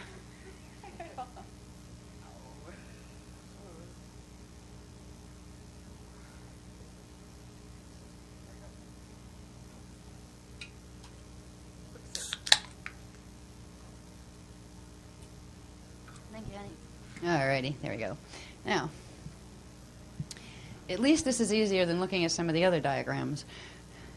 It reminds you that wherever you see a Cathara grid, you can know that it's connected to an ethos grid and an eros grid. In fact, it's connected to 2 ethos grids and 2 eros grids, and they together form the etheric light and sound body, and the density bodies form in the center of those. And this is all because of that matrodon little cell in the center of the Eka base shield. Now, the important thing about pillar of power is to realize that this pillar interfaces between the D13.5 frequencies of the primal fields and the Eka, goes through, forms the template for the monad in D13, then the D12.5 logos field forms the template manifest for D12, your divine blueprint here. The photosphere at 11.5 forms the template for the trion field in your radial body structure. And there's another set that come in at 8.5 and 4.5 that form the template for the meage field. We'll see those in a minute. But these are the structures of literally the structures of sound and light spectra that come together in very specific ways through the Christ Code program that allow for perpetual manufacture of spark pulse currents. That once one of the flames releases frequency, that frequency doesn't just get expended and die. It circulates through the system and sparks more of itself. It makes more of itself. But some of that also backflows and goes back to where it came from. So you don't have something that's just expanding and expanding until it explodes. That's what happens actually with the Metatronic Merkabas, where they expand, they suck in energy and keep expanding and expanding until they hit the peak spin rate where they can't hold anymore, and they start to bulge at the poles, and then finally just go and explode. Yeah, it's kind of like that. I'm sorry about the sound effects. Yeah, I get frequency fried trying to when information has just been given to us like this has. I mean, some of this has been real recent, especially the words that go with the pictures, which were helpful. It makes I get very, very tired. Frequency fried is what I call it. So if I seem to like just. It's like, yeah, she's getting tired of it. Yeah, I am. And it's frequency tired. It's not that I'm physically tired, but I just want you to understand that. So if I seem a little strange, that's why I'm getting frequency fried. But I do want, by the end of today, for you to understand that you have this pillar of power that's supposed to be the natural breathing tube. This, the vertical, is supposed to be the breathing tube that runs through your Merkaba, runs through your auric field levels, runs all the way out through your crystal body, all the way out through into your echolota body. And it's what connects you not only to your echolota body here, but also to the parallel. And it's getting this to work again that will bring back it's because this has not been working, because the ethos cannot rise, that we are stuck in a finite life cycle on this planet. And this stuckness began 5.5 million years ago when we had the electric wars, and it began to knock the alignment out. The 23.5 started there, where we started the misalignment in the planetary grids and the north axis. Fortunately, we're in a position that we can, at this point, regenerate this ethos cathara grid, because right now it's split, and the top half of it is shifted at 23.5 degree axis, and part of that is shifted again at about 11 to 11.5 from that. And the same with these. These have been split in half.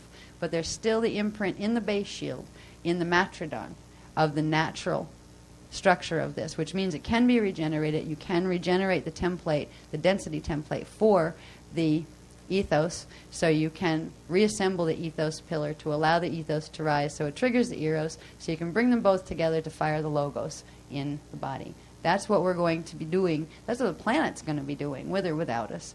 And it would be quite probably the extraordinary event if it was the planet on its own. It would spin, in other words, on its axis. It would, once the pins are released. We'll show you the pins in a little bit. They were just coming through, that's why I came in instead of at 2. I came in at 2:30, because they were literally having me throw that on the transparencies. Forget paper. We were just doing it right on the transparencies. Probably through some of these fast, just so I don't have to get into a lot of this detail. But let's see, what did this one show? Matrodon, lotus points. Oh, yes, lotus points. Matrodon, lotus points, Cathara centers, pillars of power, and the atomic etheric interface system. Yeah. Okay. Let me see the one before. Let me see the one before that. I want to see if I missed something up in the corner. I did. There's one thing that's here, but there was also here, and I'll just show it to you, because it's easier to see over here. Now, we had this. Pillar of power, right? Now, if you want to look at the PCM universe, pillar of power, pardon the dots, there was no time to white them out. See how it looks like it has acne? Yeah. Acne. Little spots everywhere.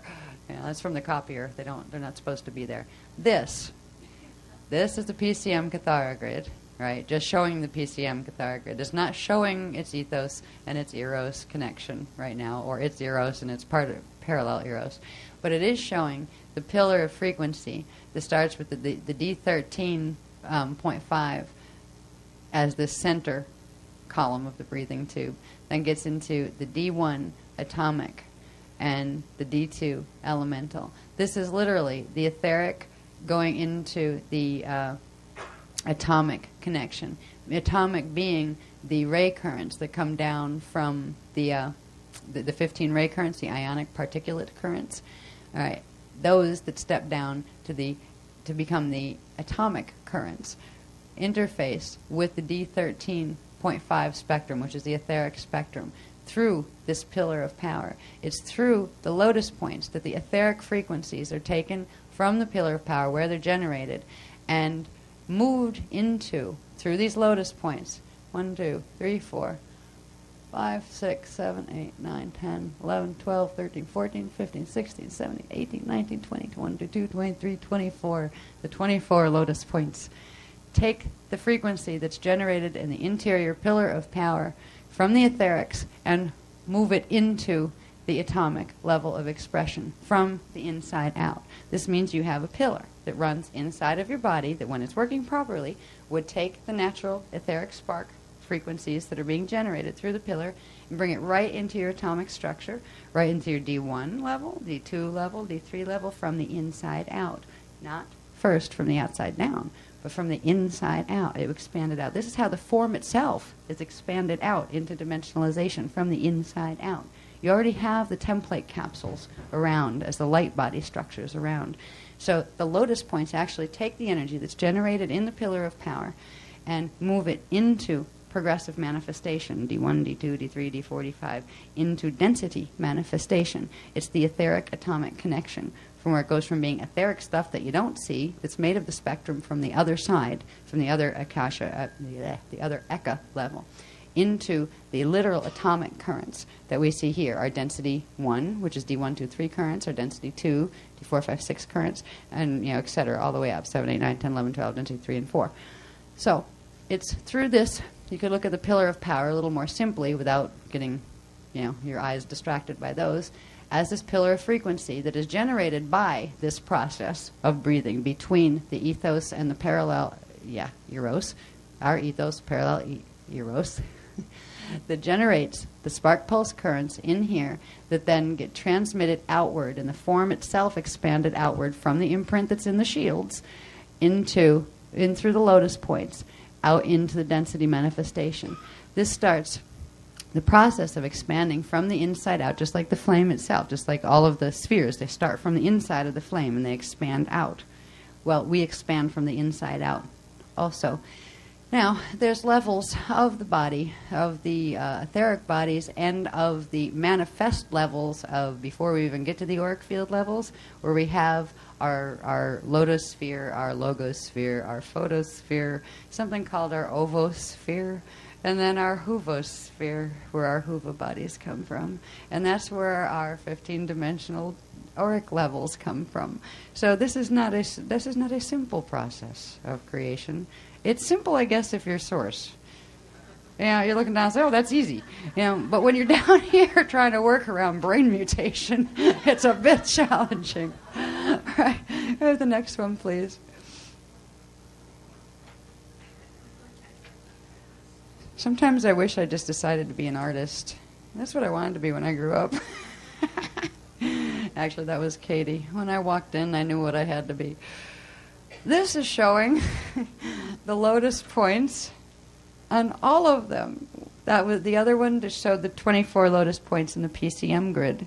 There are lotus points, of course, 24 of them in the ethos, in the eros, and of course in the parallel ethos and the parallel eros, and in the parallel. So there's lots of these lotus points. These are just the interior lotus points, by the way. They're the first point where the etheric currents start to go atomic. And from the atomic etheric connection, from D13.5 to D13 to D12.5 to D12 to D1, they start to go out and manifest outwardly into what becomes a series of madness. No, into a series of not just 12 interior or 24 interior lotus points on each grid, but each one of these grids, as you'll see in a little bit, there's lotus points that expand them out into each level between something called etheric seals. The etheric seals have to do with the 6 levels of expansion. That first, breath 1 would exhale it out this far, and that would make the one sphere come out this far. And there ends up crystal seals on either end of those, actually going vertically. If we're going to do it that way. Soon I will show you there are these etheric crystal seals that form the beginnings of the crystal seals. We've talked about the crystal seals grid in the body before, in the central vertical column. This is what begins the process where the chakras form. All right, you have seed seals and star crystal seals between the chakras. All right, and the seed seals are the ones that are in the chakras. I think Kathara 4 is going to take it all the way into showing you how chakras are manufactured, which ought to be really interesting. But for now, what we're going to learn is we not only have all these interwoven interior pillar 24 lotus points. These are the ones we're working with, by the way, right now with axiom base shield bonding. We're working with the 24 that are embodied in the PCM grid. There's also the expansion outward of these into another set of, I think there's 12 secondary ones. You have your 12 primary and 12 secondary points. Then there's another set that connects to the lodum. Then there's another set that connects to the lota. So there are these levels going outward in the crystal body that these inner pillar lotus points connect to. So they also have lines of frequency that connect between them that are called radius lines. And then there's something that has to do with the backflow that are called natus lines. Yeah, it's like, when did I ever decide I wanted to teach anatomy? Or even learn it, for that matter.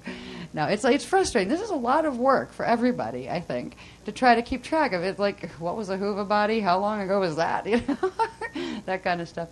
But it's worth it when, even if you can't remember all the detail, you remember that this is part of a big thing, and there's enough you can remember to show you how to use yourself, your own body, the way it was built to be used, to get yourself back online, to get yourself back connected to your true spiritual core, your own center, your own power, your own connection to Source. That's why it's worth it. You know, that's the payoff of all the hard work. Yeah. Anyway, let's go to the next one. I want to get to the planet ones. They have to be done before we leave tonight. How am I doing on time? Oh boy. And we're supposed to be out of here by 8. I told you it was a total fantasy getting out early. I wasn't kidding, but I won't make you late for dinner. Okay, let's see. What's this? Exhale, breath of the heart. Yeah, all right.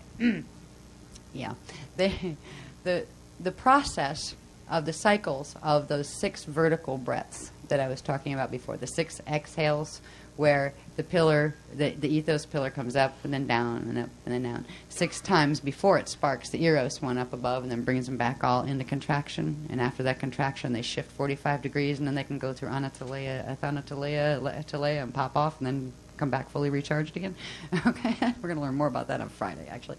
But in this process, it's actually known as the first 6 days of creation, because they're the first 6 expansions. And in these expansions, the first one that expands through the pillar. Now, I'm not showing the ethos and the eros here. I'm just showing here would be your particum grid, right? Your particum Cathara grid.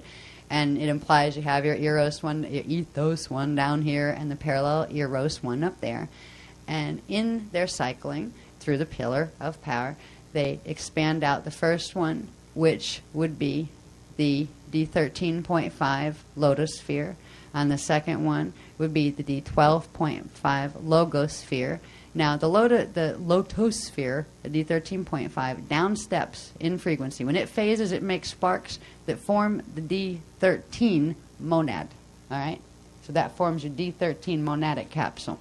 All right? And it's the etheric D13.5 lotosphere that forms that. All right, so these are the blueprints that literally form by their phasing, their sparking, their currents interacting with each other, form the sparks that make the density level, the next manifestation of the density level. The second